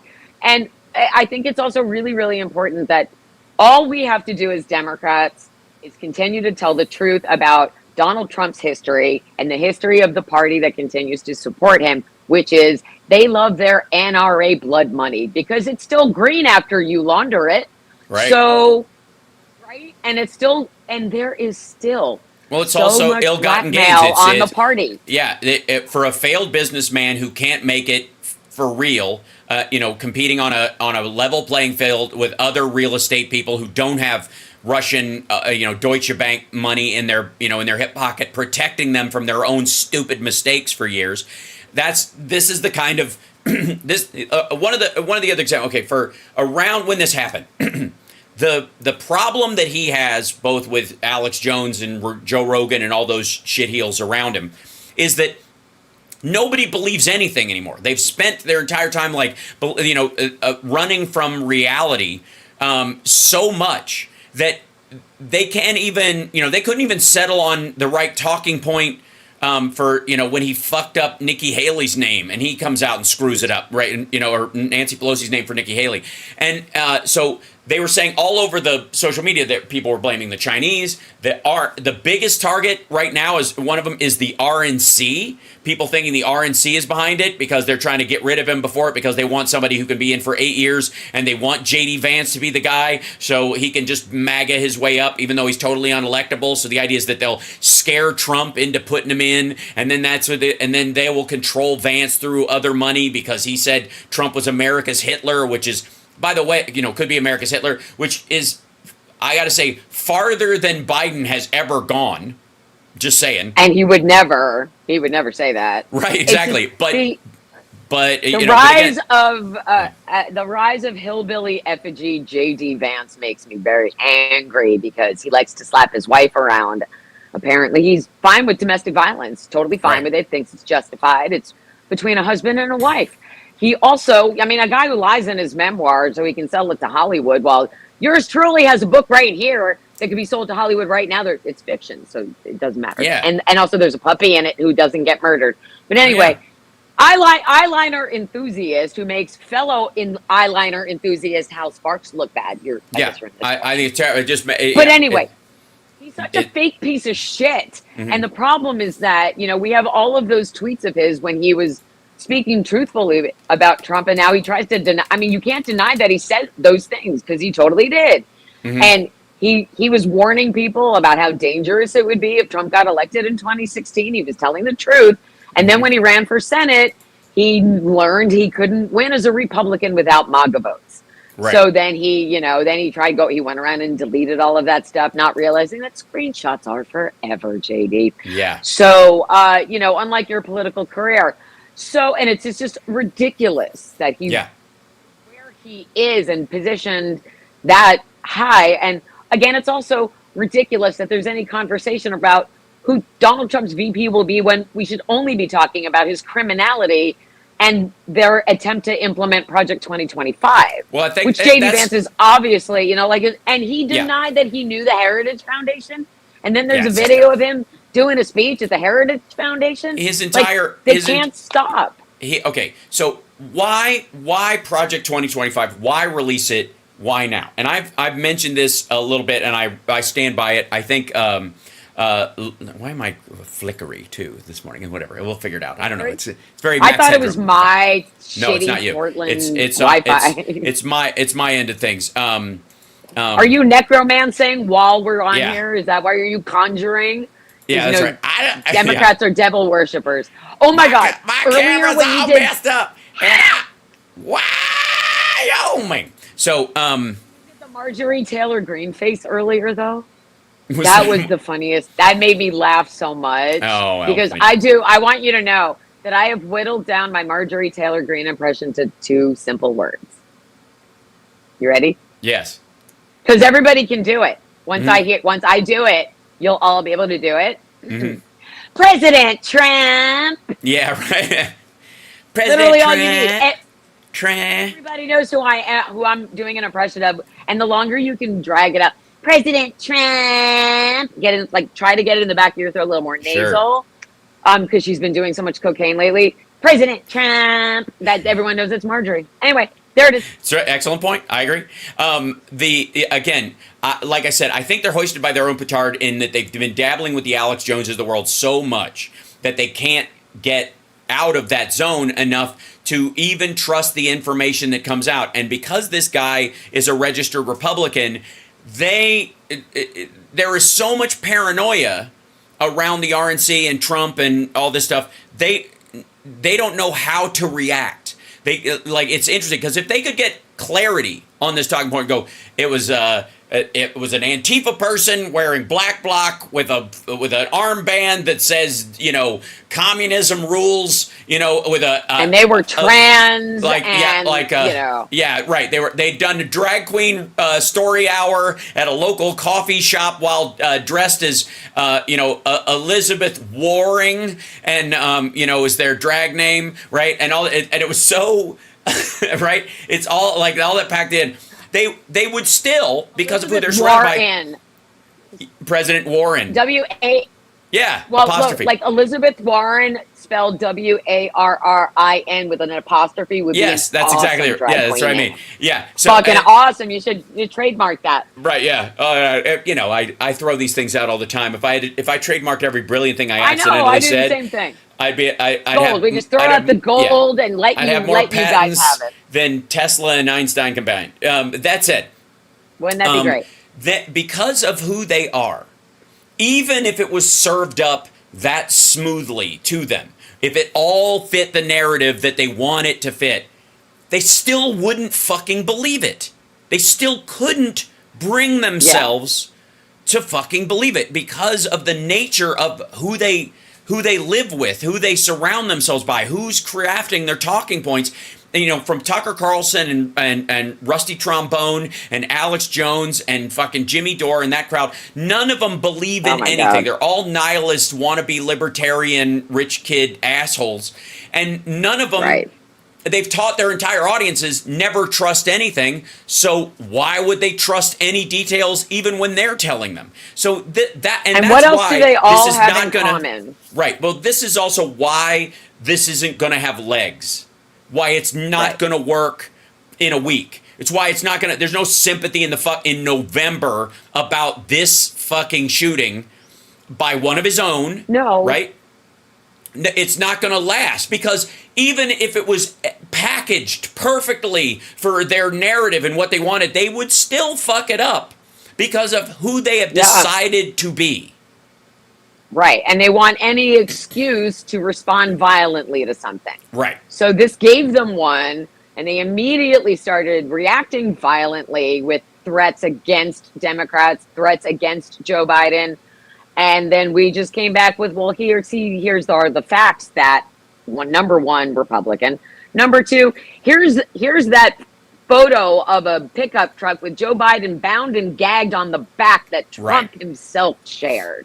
Mm-hmm. Here's a picture of somebody, all of the threats against Hillary Clinton, all of the, all of the assassination, calls for assassination of Barack Obama. Ted Nugent publicly called for the assassination of Barack Obama repeatedly. He's still free to go out and rape 14-year-olds if he would like.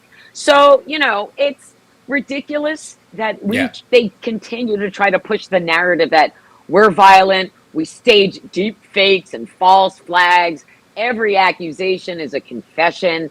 So and the fact that they want to try to manufacture outrage about something that we literally have nothing to do with. Mm-hmm. You can't keep, I'd be really fascinated to see how they spin this to whip up everybody at their convention this week, because they can't pin this on us. They have to pin it on themselves. And these are people who do not take responsibility. Right. So I don't know how they take this incident. And because if you're already making money off of an image that you were going to say is the fault of the Democrats, but it was actually a Republican, I don't understand how, I understand how you're going to do it because these people are in a fucking cult and they're going to give them all this money regardless. And they love that image with the American flag. It's almost like they were trying to reenact the 9/11 photo. Yes, right. Iwo Jima and 9/11 it was almost an exact duplicate. But that's how those photographers will always of those two photographs. And it was an upside down, hanging upside down flag and all that kind of stuff. We didn't read into that all we want. One of the excellent points I think that has created part of the situation that Donald Trump finds himself in is that he picks his own Secret Service team, and the family has been very involved in picking and choosing which people they use on their detail. Not instead of just a blanket, hey, you're a candidate, here's your team. But because he was a former president, they pick and choose some of the people that they want around them or up close, which means they are picking sycophants who apparently are too busy watching him and clapping to do their fucking job. And it took them too long to get to the stage in the first place. Right. And again, that's far from the stage in the first place. Right. They should never have been that far. And how did that guy get so close? How did witnesses see him shimmying up to the top of the roof with a rifle, calling 911, and we're pointing him out to police? And they're calling 911. A policeman confronted him on the roof. Yeah. Yeah, that was the ran other away thing. from the guy. Yeah, where's that? Was he just visiting from Uvalde? Ran away from the bad guy. Right. Yeah, Was he saying, hey, are you good? Are you in position? All right, cool. Keep going. I mean, look, we don't know. Why would you run away from him instead of trying to take him out? Right. That's your job, right? As the police guy, you're supposed to take out the threat to the political candidate on the stage, but you didn't. Right. Why didn't you? Yeah. That's a valid question. Yeah. Again, that's a valid question. I would want to know the answer to. Right. Well, and here's the issue. Like I said, we have been in a conspiratorial doom loop since fucking Kennedy, or at least since JFK the movie came out, which kind of hyped up this shit. Thanks, Ollie. Thanks, Oliver Stone. Thanks, Oliver North. Like Oliver, why am I even saying Oliver North? Like even related back to that. Oliver Stone, right. That Oliver Stone, does this documentary about how great Vladimir Putin is. That's his most recent fucking thing. Jesus Christ. Like, how on the nose do you have to be? We get it.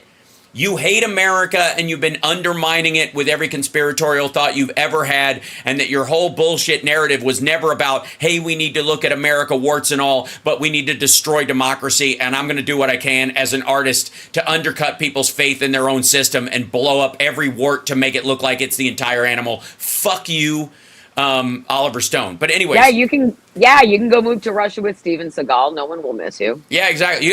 I would love to see the Oliver Stone directed movie with Steven Seagal starring in it.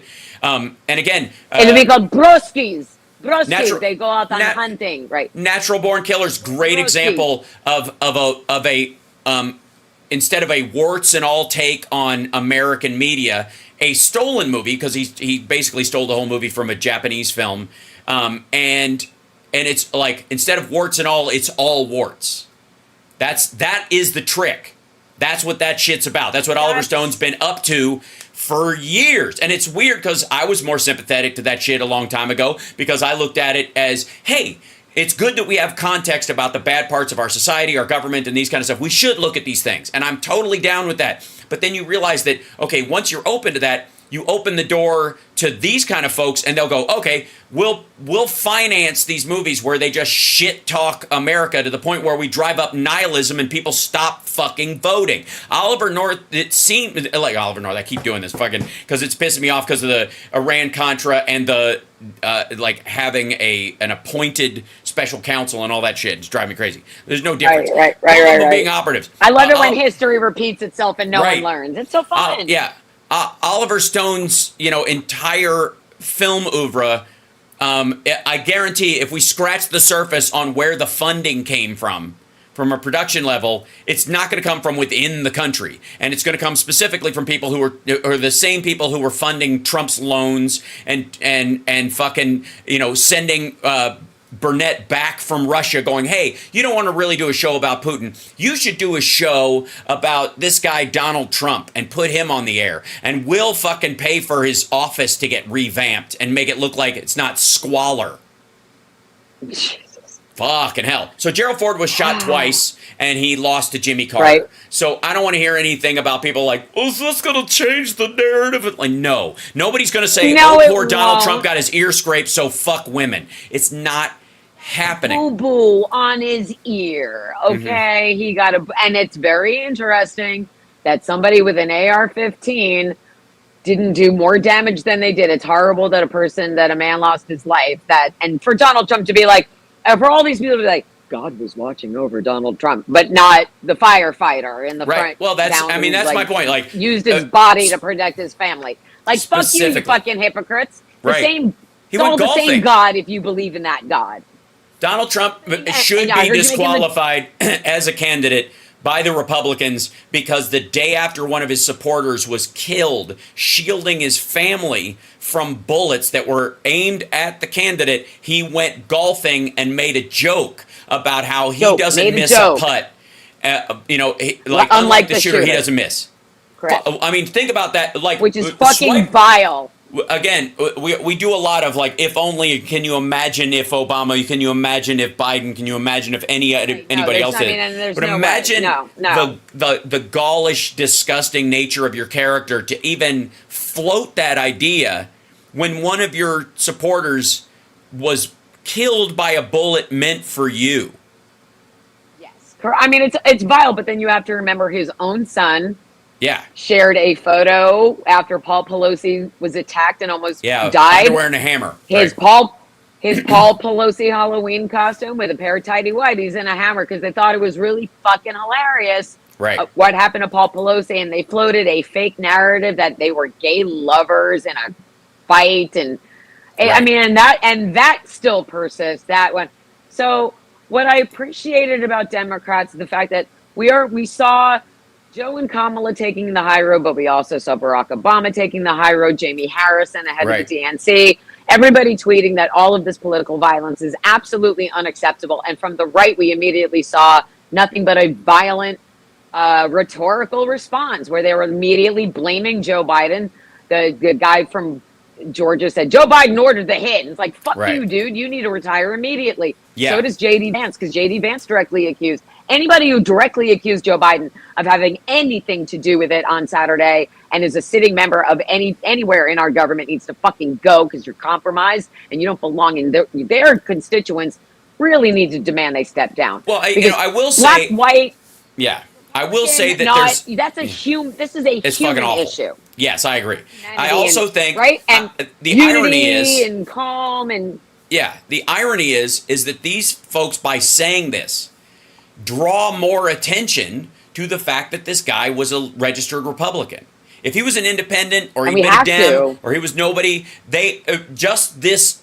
And it's one of the reasons why you keep your powder dry, pardon the expression, verbally in these kind of situations is because you don't know the details and whether it will blow back on you. Even if you're just a self-involved asshole like Collins or like Marjorie Taylor Greene or like J.D. Vance, you tap the brakes just because you're like, I'm going to wait. Even if you're just like, write the tweet and hold it, and then when it comes out that he was a registered member of Antifa, you go, bing, right? You can't, the fact that you can't even hold it that much shows your sort of intellectual weakness and your kind of knee-jerk, the fact that you don't need to be near the levers of power because you don't wait to make a decision until you have all the information, that in of itself, right?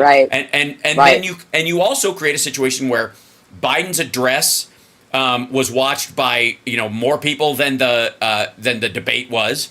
He did such a great job. Eminently reasonable. I mean, a call for calm, not leaping to conclusions. None of that stuff. I will say that he did jab Trump really hard in it by calling him Donald twice, and apparently it was just a day after a story came out that Trump hates being called Donald. Oh, he does. That's straight from Mary Trump. Mary Trump gave us that gift when she joined Twitter and started telling everybody exactly how to handle him. And I'm grateful for Mary and her voice because, she and Noel Castler are two really important people. Michael Cohen is another one. The three of them consistently have told the truth about Donald Trump throughout the years and how to handle him. And he, at the same time, he has always broadcast what he is going to do and what he wants. And so when you said, why release Project 2025? They've always told us what their plans were. And Democrats would be like, they're not really going to. Oh, shit, they really did that. Now we're coming back from a deficit to fight this. So when they tell us things that they're going to do ahead of time, we really need to fucking listen. And I'm glad that Project 2025 is getting the kind of attention it's finally getting from more mainstream. Like it's in People magazine. It was on People magazine's their website, and lots of people who don't really pay attention to politics are picking up People magazine at the check stand, or they're looking at it. They get the email and they're hearing about Project 2025 for the first time, and that's great. The more you can talk about that, the better, because when they try to stop a narrative, it means that we have to be louder than that narrative. There's a reason that they don't want us talking about. I don't know who leaked it, because somebody had to leak it originally, and then they had to be like, all right, well, but that's not really what we're doing. That's not what we're doing.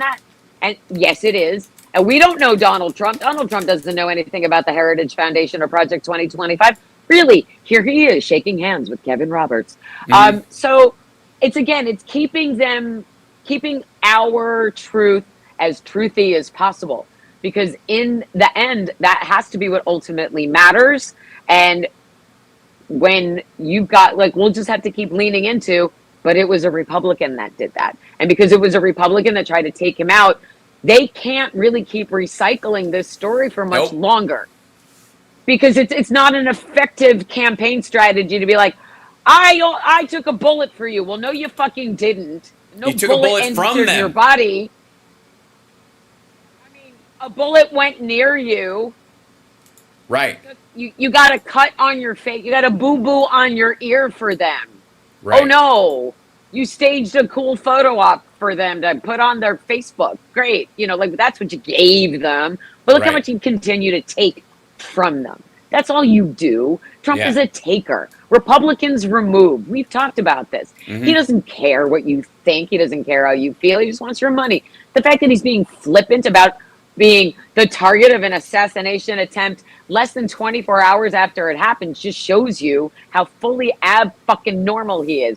Because I tweeted, if somebody tried to take my life, I would definitely not be out there on the golf course, like in full view of everybody. I'd be a little bit in a more of a secure area. I'll tell you something. Well, I have been attacked online and hidden at home because I thought somebody was coming to rape and murder me and film it. So, you know, when you receive a really credible threat, like, you take it seriously and you act appropriately in response. His response is not measured in any way. Like, it just doesn't make sense. From even, that's the guy who went like this when an eagle flapped its wings next to him. Right. So again, the false bravado coming out of this is just sus. Well, you know, all of it is sus. Yeah. Well, no, I completely agree. And I think one of the things that undercuts the narrative that they desperately need this to be is all the reality around it. And the problem with, again, their addressing of this reality, in terms of the fact that he was a registered Republican, that, you know, that everybody points to the fact that he was an incel owner, AR-15 owner, and his dad's a libertarian, and all this kind of shit. That there's that this was basically MAGA on MAGA crime, for lack of a better description of it. Again, has nothing to do with Democratic rhetoric about him, and even, you know, and I push back against the words like fight and all that shit on my show all the time, because I think they're not only are they wrong because they're antithetical to democracy, but also they're not adequately descriptive of what you're actually doing. You're not fighting. I don't want you to fight. I want you to get up and I want you to talk clearly and explain the policies you're for and be able to have a good nature and a humor in when you're doing it and that kind of stuff. That's what I want. I don't need somebody who I don't need somebody who's going to punch somebody on the fucking floor of the House. I need somebody who can out-talk them. Somebody who can whose description of reality overrides their bullshit fantasy talking points. That's not a fight. That never was a fight. It never will be a fight. It's not a good descriptive for it. And even using militaristic or violent terms when dealing with, especially from a Democratic point of view, undermines the entire conversation that we're trying to have about the betterment of everybody. I'm a Democrat because I want to help everybody, whether or not you like me.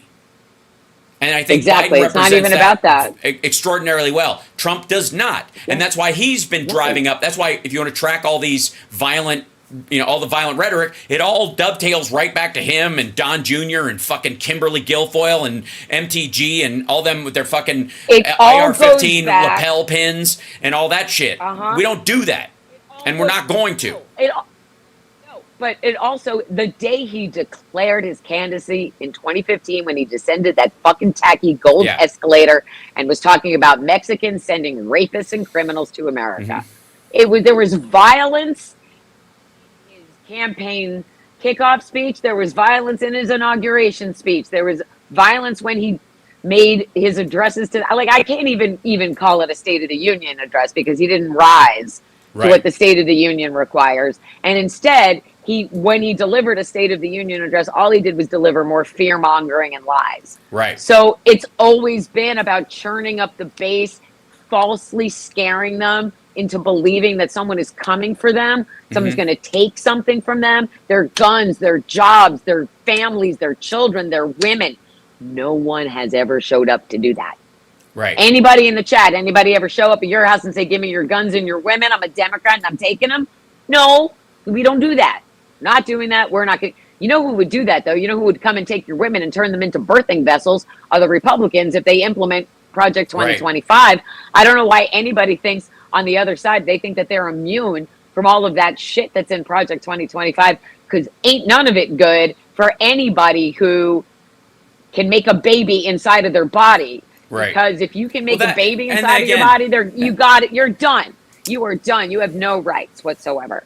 And so all of the things that you think that you're voting for are not actually good for you. You're not voting in your best interest if you continue to support the party of violent rhetoric who wants to control women and therefore the population, like, and turn this nation into their Christian Nazi cult.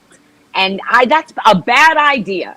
It's a bad idea, friends, because we're supposed to be a free thinking society where everybody gets along and you give each other your space to do your deal, right? And that's what this country was founded on. And when they bring up the founders, that makes me angry, because the founders would be like, "What in the entire fuck are you doing with this country that we founded for you?" Yeah. Like you don't like the American experiment, and you're trying to end it. That's what's happening, and that's what will happen if we are living under Project 2025. We're not America anymore. And if you're so proud to be an American, you're going to vote to preserve it, even if it means that a Democrat is your president, because your Democratic president wants to preserve the America you're currently living in and improve upon it. So for me, like, I'm really, really, like, I am not a Pollyanna at all, right? I'm Gen X. I think everything fucking sucks. Like, we had a... You're the children of Oliver Stone. Right. Well, we're that, but I mean, we got a triple punch in the gut over this weekend when we lost Dr. Ruth, Richard Simmons, and Shannon Doherty. Like, it's been a rough weekend. Yeah. So it was also, by the way, the 39th anniversary of Live Aid on Saturday. So I would not let that day end without sharing. Because every year on July 13th, I share the full performance of Queen from Live Aid, because it's the best musical live performance ever. So we have things to be proud of as a society. And I'm trying so hard to retain the optimism that the Democratic platform presents to the country. And it's really hard when you have Rob Reiner out there going, "Well, no, everything's done and over." And blah, blah, blah. Fuck up. Stop talking like that. You have a huge platform. If your platform is doom and gloom, guess what everyone else is going to start picking up on? Stop doing that. Stop doing that. So I called it, motherfucker. I called it. I said, "What, they're not calling for Biden to step down no more." Yeah, the Biden step down nonsense had a 7 to 10 day shelf life as it would ramp up and then fade out. And even without the Trump, whiz bang that happened this weekend and the other shit, it went away. And you know why? One of the biggest reasons, the stock market hit 40K again. Fucking again. It's double what it was under Trump. And he kept showing up. And he kept showing up at the top of his game every day. You fuckers. I'm going to keep being a president instead of just being this like firebrand dickhead that you assume is going to win, because it ain't. It didn't win last time. It's not going to win next time. He didn't win the popular vote in 2016 as a bunch of faux-gressives stood down in 3 important states, and 75,000 votes in those states handed it over to him. That was the Susan Sarandon TYT effect. Nobody's going to make that mistake again. He's not an unknown entity, and he's been attacking women's rights and gay rights and racial minorities his entire time he was in office. Everybody knows this now. They're not going to show up. And he lost 40% of the Republican electorate during the primary that went to Nikki Haley and others, and they're not coming back. Her delegates are going to Biden. Her voters are going to Biden. She has released all of them. And she was like, "Vote for Trump," because she's a fucking bitch. But they're all like, "She didn't want to die like Eileen Cannon. She's just afraid for her own life, so she has to do that." But she knows, like, go ahead. Yeah, you guys are free to do whatever you want to do. Give it to him, even though she knows her. Yeah, go vote for that guy. Okay, wait, good, but Godspeed. Ultimately, nobody knows what happens when you're in the voting booth or when you're filling out your ballot at home. No one's filming you. No one's watching you. And that's why I think everybody should be able to just vote from home. No one should have to go out in public to vote. It should be a private moment for you, because you are doing your civic duty in a moment that's incredibly important. Nobody should be watching you, and nobody should be threatening you, because that's our right as Americans. And I'd also like to remind everybody that after the debate, Joe Biden went out there and vigorously made constant public appearances, and Donald Trump went into hiding in his hidey hole golf bunker for 12 fucking days straight. Yeah. We did not see him or hear from him, and we never got an explanation as to where he was or why we weren't seeing him while Joe Biden was all over the place. He's in the hospital. We never get an answer. But like Margot Martin and Caroline Levitt, I want to know, Stephen Chung, Where was your boy for 12 days? Mm-hmm. I tweeted them every day. I wrote about it for Hill Reporter and tweeted it to them and tagged them repeatedly. Where's your boy? Why is he hiding? Where is he at? And then when he finally emerged, that was the day he did a rally at Doral where people were sweltering in the heat waiting for him. And he did the Hannibal Lecter thing again. And he was off the rails, like beyond That's what I said. anything. Like, and I wrote about it. Yeah. And no one talks about it. Like, I wonder who his VP will be. That's not the conversation. Like, that should never have been the conversation. I'll go one further. It doesn't matter who he is because of exactly the same issue that I brought up about this conspiracy theory soup they find themselves in, is that there are equal numbers of maggots or rhinos or whoever who will fucking hate no matter, like anybody, no matter who he picks, if they are seen to have any kind of impact at all. If it's J.D. Vance, there go the Nikki Haley voters permanently because they know he's going to carry water for him. And a bunch of maggots are going to think, oh no, Donald Trump's been captured by the RNC, so they're putting the guy who called him America's Hitler in his place, and then they're going to dust him off after the election because it was really an attempt on his life so they could position their people, blah, blah, blah. And then the same thing if it's fucking Marco Rubio. The maggots are going to go, oh my God, he's a rhino, right? He's a rhino who's who's like backing him now, but only so he can get in position to knock him off. They believe this. And then if it's Doug Burgum, it's a fucking wash, and it's Pence 2.0 beta, right? So it doesn't matter. And so, none of these guys matter. But it was fascinating to me, though, to watch them post the events on Saturday, watching his VP contenders literally like elbowing each other out of the way to have the tweet that makes them look like they're the ones that is the most, that would be the best VP for him. Like Marco Rubio's cravenly, like, and somebody like shared his tweet and I responded with, well, Marco Rubio has been living inside of Trump's alimentary canal for quite some time. It's a little dark in there, so maybe he can't see the absolute insanity he's tweeting out into the public space. It's ridiculous. Like regardless of what happened on Saturday, whoever wants to be his VP is still aligning with someone who was fine with raping children and hitting them in the face. So the Epstein details still matter. The MSM is still not giving it the coverage it deserves. It made a blip on Joy Reid because Ted Luce spoke about it, but it's been lost in the last few days, and I'm not letting go of that. He still raped children. I don't care how long ago he did it. I don't care what the details are vile and unspeakable, and there's no statute of limitations.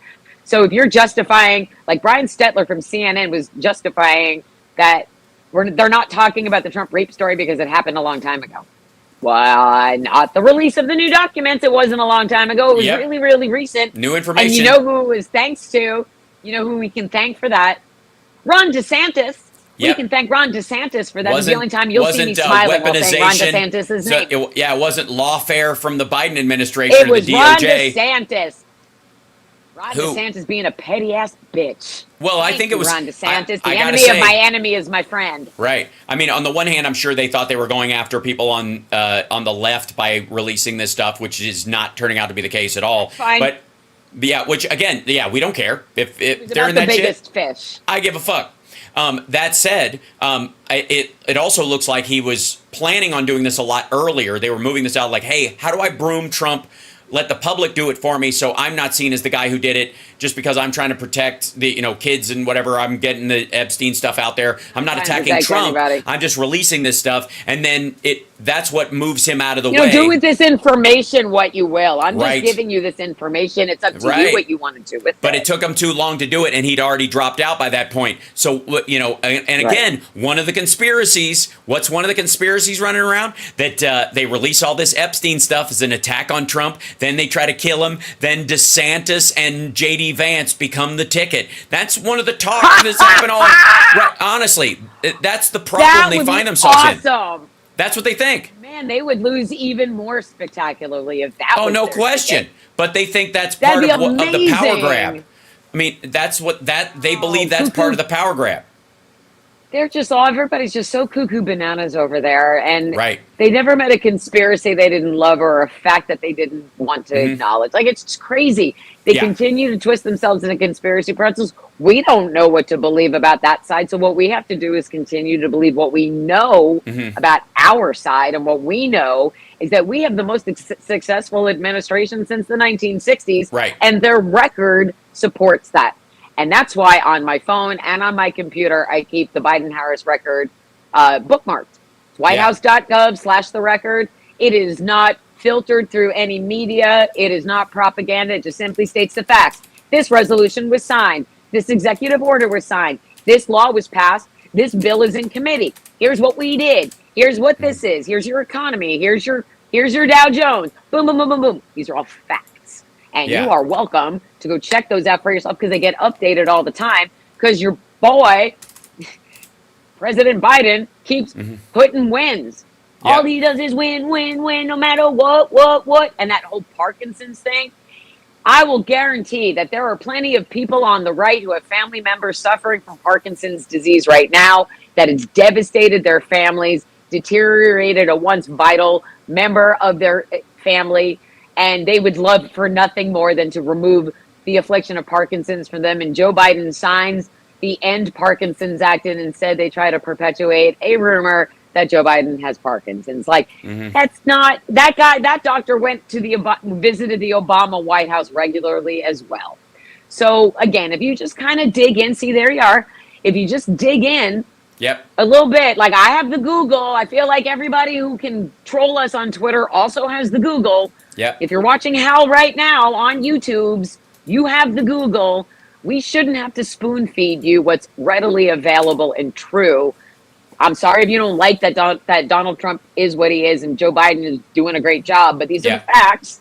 And I would really, really continue to I want to believe that, like you were talking about earlier, you weren't talking about the guy that died at the rally. You don't care how he voted. You cared that he was a human being. That's how it has to be. And that's what the president was talking about in his speech. I love arguing with people like that. I do not need them to pass away to get me off the hook explaining. No, please. No, please. No interest. No, I want you alive and well. I want you alive and voting because I believe I can convince you that, you know, my way is better and means well towards you and is not some sort of fucking communist plot to undermine America the way this dictatorial asshole Trump wants to turn this country into a new kind of monarchy with him and his family like running it like the new Kardashians.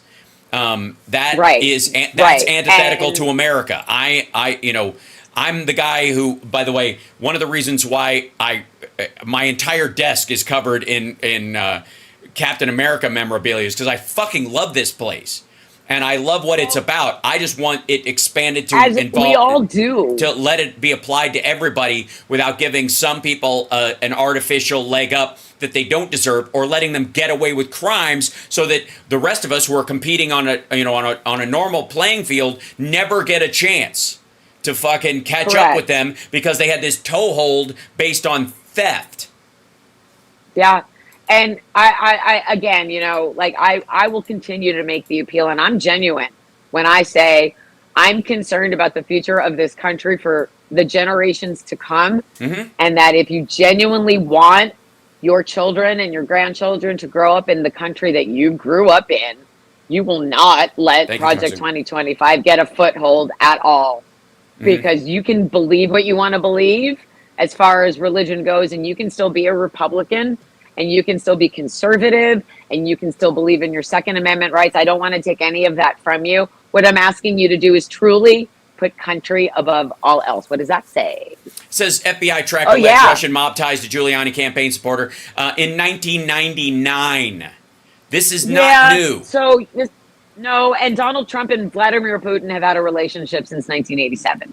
By the way, Trump's first trip to Russia was on July 4th, 1987. He went on July 4th, just like Ron Johnson, just like that crowd. What a coinky ding. What a weird thing. It's almost as if they signaled to everybody that if you're willing to come there, especially when it was the Soviet Union, if you're willing to come there during the July 4th weekend, what the fuck does that say about your loyalty to your own country? Of all fucking days to make your first trip Correct. there. Wasn't Halloween, wasn't Arbor Correct. Day, wasn't your own fucking birthday, wasn't Putin's fucking birthday, wasn't Catherine the Great's fucking America's virginity birthday. day. Right. It was fucking America's birthday, and you went there. America on our birthday. That's right. It's like your dad not coming to your birthday party, right? Like your dad is like, no, I'm going to the movies with my new girlfriend on your birthday. Right?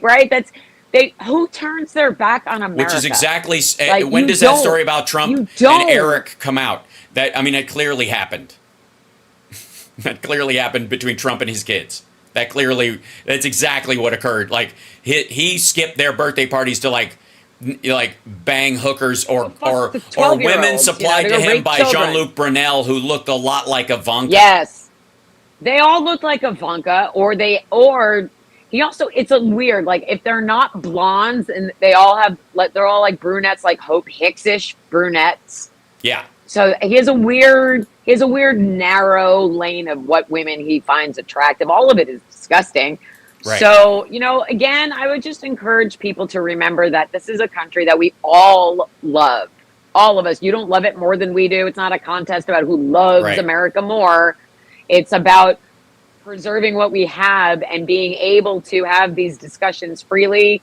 If Project 2025 isn't implemented, people like Hal and I are going to get disappeared in the middle of the night. Yeah. We are, because we tell the truth about people that they don't want us telling the truth. And we don't tell you the truth to scare you or hurt you. We tell, because it's true. Come on. But we're targets, and we shouldn't be simply for being people who tell the truth about what's going on. And so what I'm asking people to do, and I've lost a friend over this in the last week about this whole fight for democracy or whatever you want to frame it. Focus on three things. Trump's criminality, which remains true, regardless of what happened on Saturday. Trump is a criminal. He is awaiting sentencing. He has more crimes ahead to be punished for, and there's a January 6th tribunal coming. Focus on Project 2025 and continue to talk about that. And ultimately, focus on the record. Focus on the record that Joe and Kamala have put up. And then, I know we're running a little over, but I also want people to remember, we got to get them reelected and re-inaugurated. And then after that, we can make our own gravy. We can move the chess pieces wherever we want. Right. And we have a very deep bench of Democrats. And if I was a betting woman, which I'm not, and I don't have a crystal ball, no one does, and I have no insider information, but my tingly inside Democratic spidey sense tells me we secure our hold on the White House. We increase the House majority. We have our Senate majority. If we could increase that by a couple of seats, that'd be delightful. Yep. I think Joe Biden is stepping aside before we have to worry about the 2026 midterms. I think he's going to see that, okay, everything cool? Everything good? You don't really need me anymore? Great. We have to be a strong, united front going into the midterms. Maybe this is the moment for me to step aside. Kamala's the president. She gets somebody like Pete Buttigieg. It wouldn't be a woman because America would go insane. Nope. But something like that could. I'm not saying it would or should. It is something that could happen. It's all about getting that team re-inaugurated so we get the second term. And what we do with it, it's wide open because we can undo a lot of damage while making sure, like, expanding the court would be great. And all of the other things that Democrats can do when we have a full trifecta majority. So it really is about that and preserving what Americans have now so that no one else can take anything from us from a future Republican administration. Yeah, if there is one. I got to say for the record, when Biden gets reelected, he will serve his entire term reasonably and functionally, and we will dovetail into... That'd be delightful. I'm there for that. Into a generational shift that will be a lot smoother without all this kind of constant, like, flippant, weird, pseudo news prediction cycle that we find ourselves in. Because I got to tell you, the one thing that Biden has proved, and to some degree what the institutions holding under Trump when they did have proved, is that the functional aspect of the government is a lot more boring and continues, in a constant stream, more so than even the people who want to attack it are aware. And it takes a lot of attacks to undermine it. So, and there just aren't enough. Also, the reason they had to release this Project 2025 plan was because rich Republicans do not trust Donald Trump to not fuck up the economy again. They don't Yeah, they're trust him. apparently very worried about that. Apparently, Yes. like Anonymous was tweeting that the GOP actually doesn't want bulk of GOP doesn't want Project 2025. Right. But they're not speaking out against it and I don't know really why they're not but it could be that they're afraid of any retribution. Because by another name, it's Project 47 or whatever. It's his.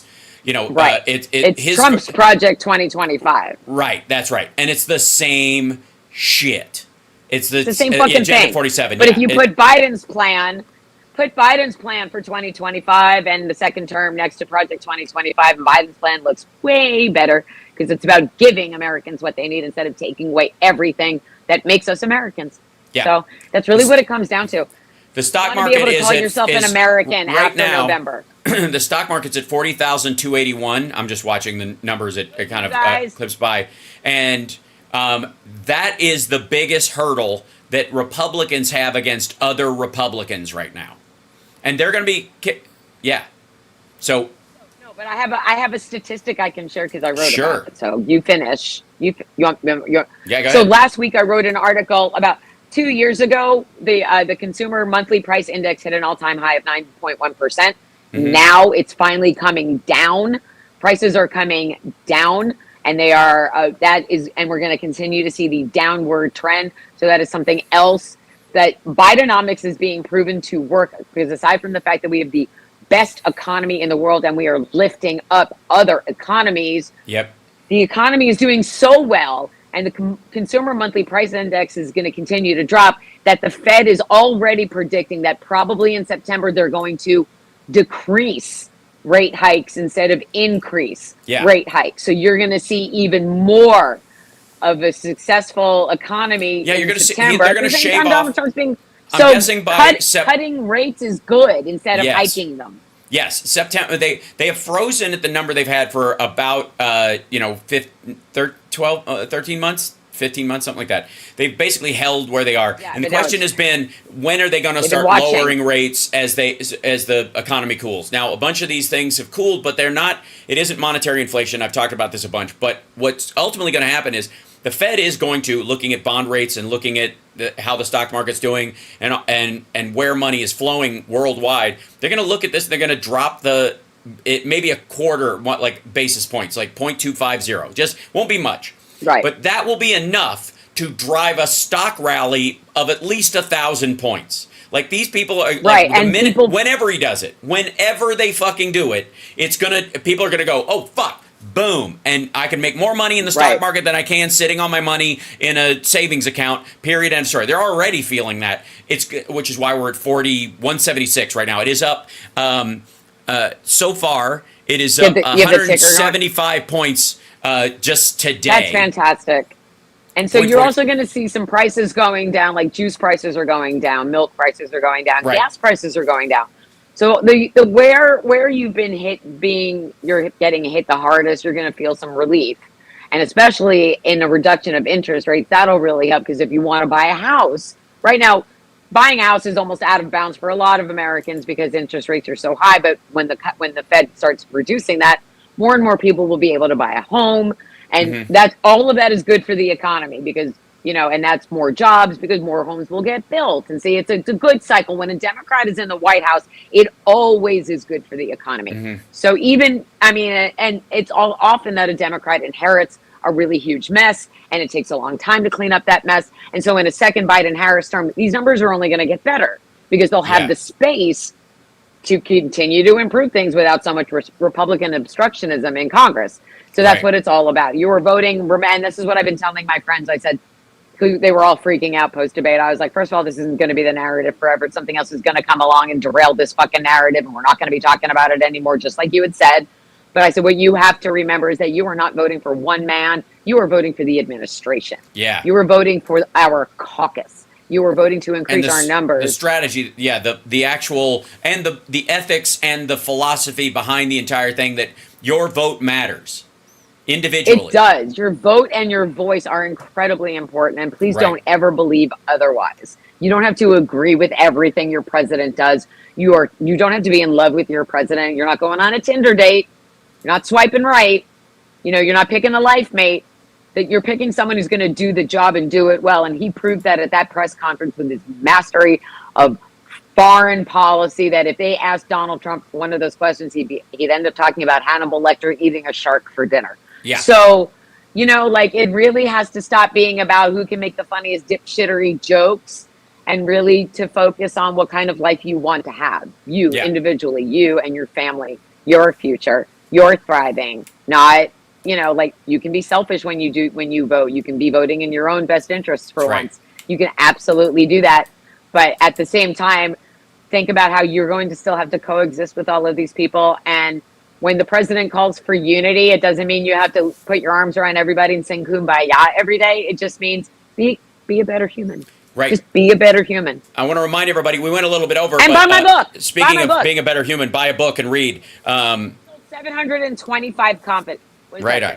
We got to get to 1,000. That's the goal. The Sound of Settling. The goal is Tara 1,000 by September. Excellent. The Tara Dublin Rocks it will take you right to the link where you can buy that. Through. And on my way out the door as well, I want to thank Tara for coming in. I'm sure there'll be nothing to talk about next week when we meet up, because I'm sure everything will just stay in a static. We've locked into the storyline that we know now, and it'll just be on pace. RNC will be like a normie thing. They'll get up on the RNC and be like, hey, you know, it's really time we held ourselves accountable for the violence. Nothing broken, funny, violent, stupid, weird will happen. Lord.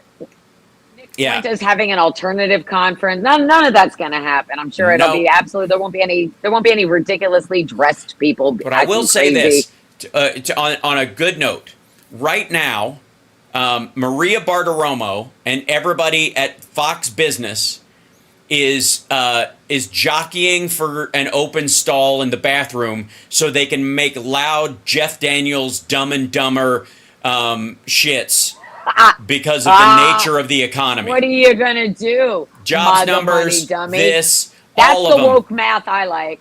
That's my woke math right there. When the numbers are all green, that's my favorite. This is what the live from the bathroom at Fox Business. Just keep your feet in your own stall. Don't let your foot go under the other no stall. tapping. Also, CPAC is coming for us, so you already know Matt Schlapp is trying to figure out which of the Republican male aides he's going to be groping. Sure, it's going to be a good week. Yeah, sure. It's going to be all right. Everybody, buy my book. Thanks so much. Do your girl a solid. That's right, and be a better human. Take care of yourselves. Okay, be a better human. There she goes. Ladies and gentlemen, Tara Dublin Rocks. I got to restart my system here so I'm not all choppy and max headroom for the show this afternoon, which we'll have at 3 o'clock. Regular show this afternoon. All's well. I don't even think...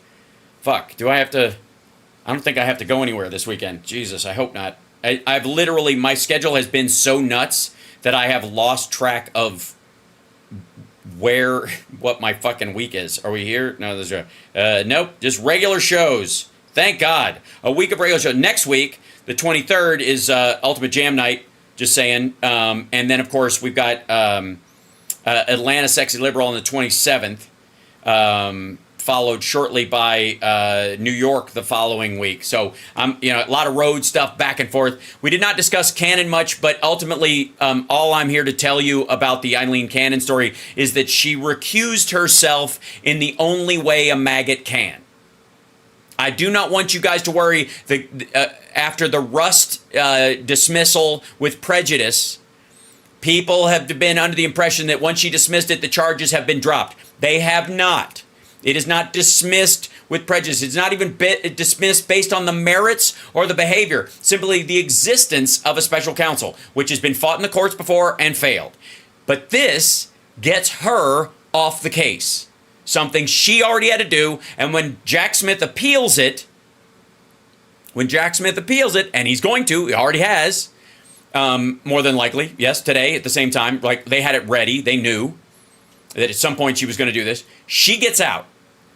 The next judge that comes in is not going to be a Trump appointee and is not going to run interference for it. Will it delay it till after the election? Yes. Will it stop it or get it thrown out? No. And again, the polling, poll jacking aside, the fact that a devastating devastating debate performance by Joe Biden and the near martyring of Donald Trump, creating him as a messianic figure for all of the electors. We must unify around the guy who was shot in the ear, who went golfing while his fucking supporters were identifying the body of their father and their husband that had killed behind him, and he made a joke about the fact that the guy that shot at him didn't, missed, and he doesn't miss putts or whatever. That thing that was supposed to end it. That's it, right? That's it's stick a pin in it. He's already elected. It's done, right? Didn't move the fucking polls at all, which means either the polls are bullshit or the vote's already locked in, and this is going to be a ground game, which is exactly what Biden said, what it's been every time, and we have more Democratic voters out there than we have Republican voters, and Trump lost a big chunk of them in the primary. End of fucking story. The question is, do we get out there and make sure people vote, and do a demoralized bunch of teenagers try to undercut the vote someplace because TYT told them to? The answer is fucking no. Other than that, I have no opinion. Okay, I'll see you guys later when I'm less choppy. I hope. Why must everything be such a twofold? Hit that like, everybody. Thank you guys so much.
Get the credits rolling. Sorry, everybody. I don't know why they don't automatically go, but thank you guys. There they go. Yay. Okay. Thank you guys so much.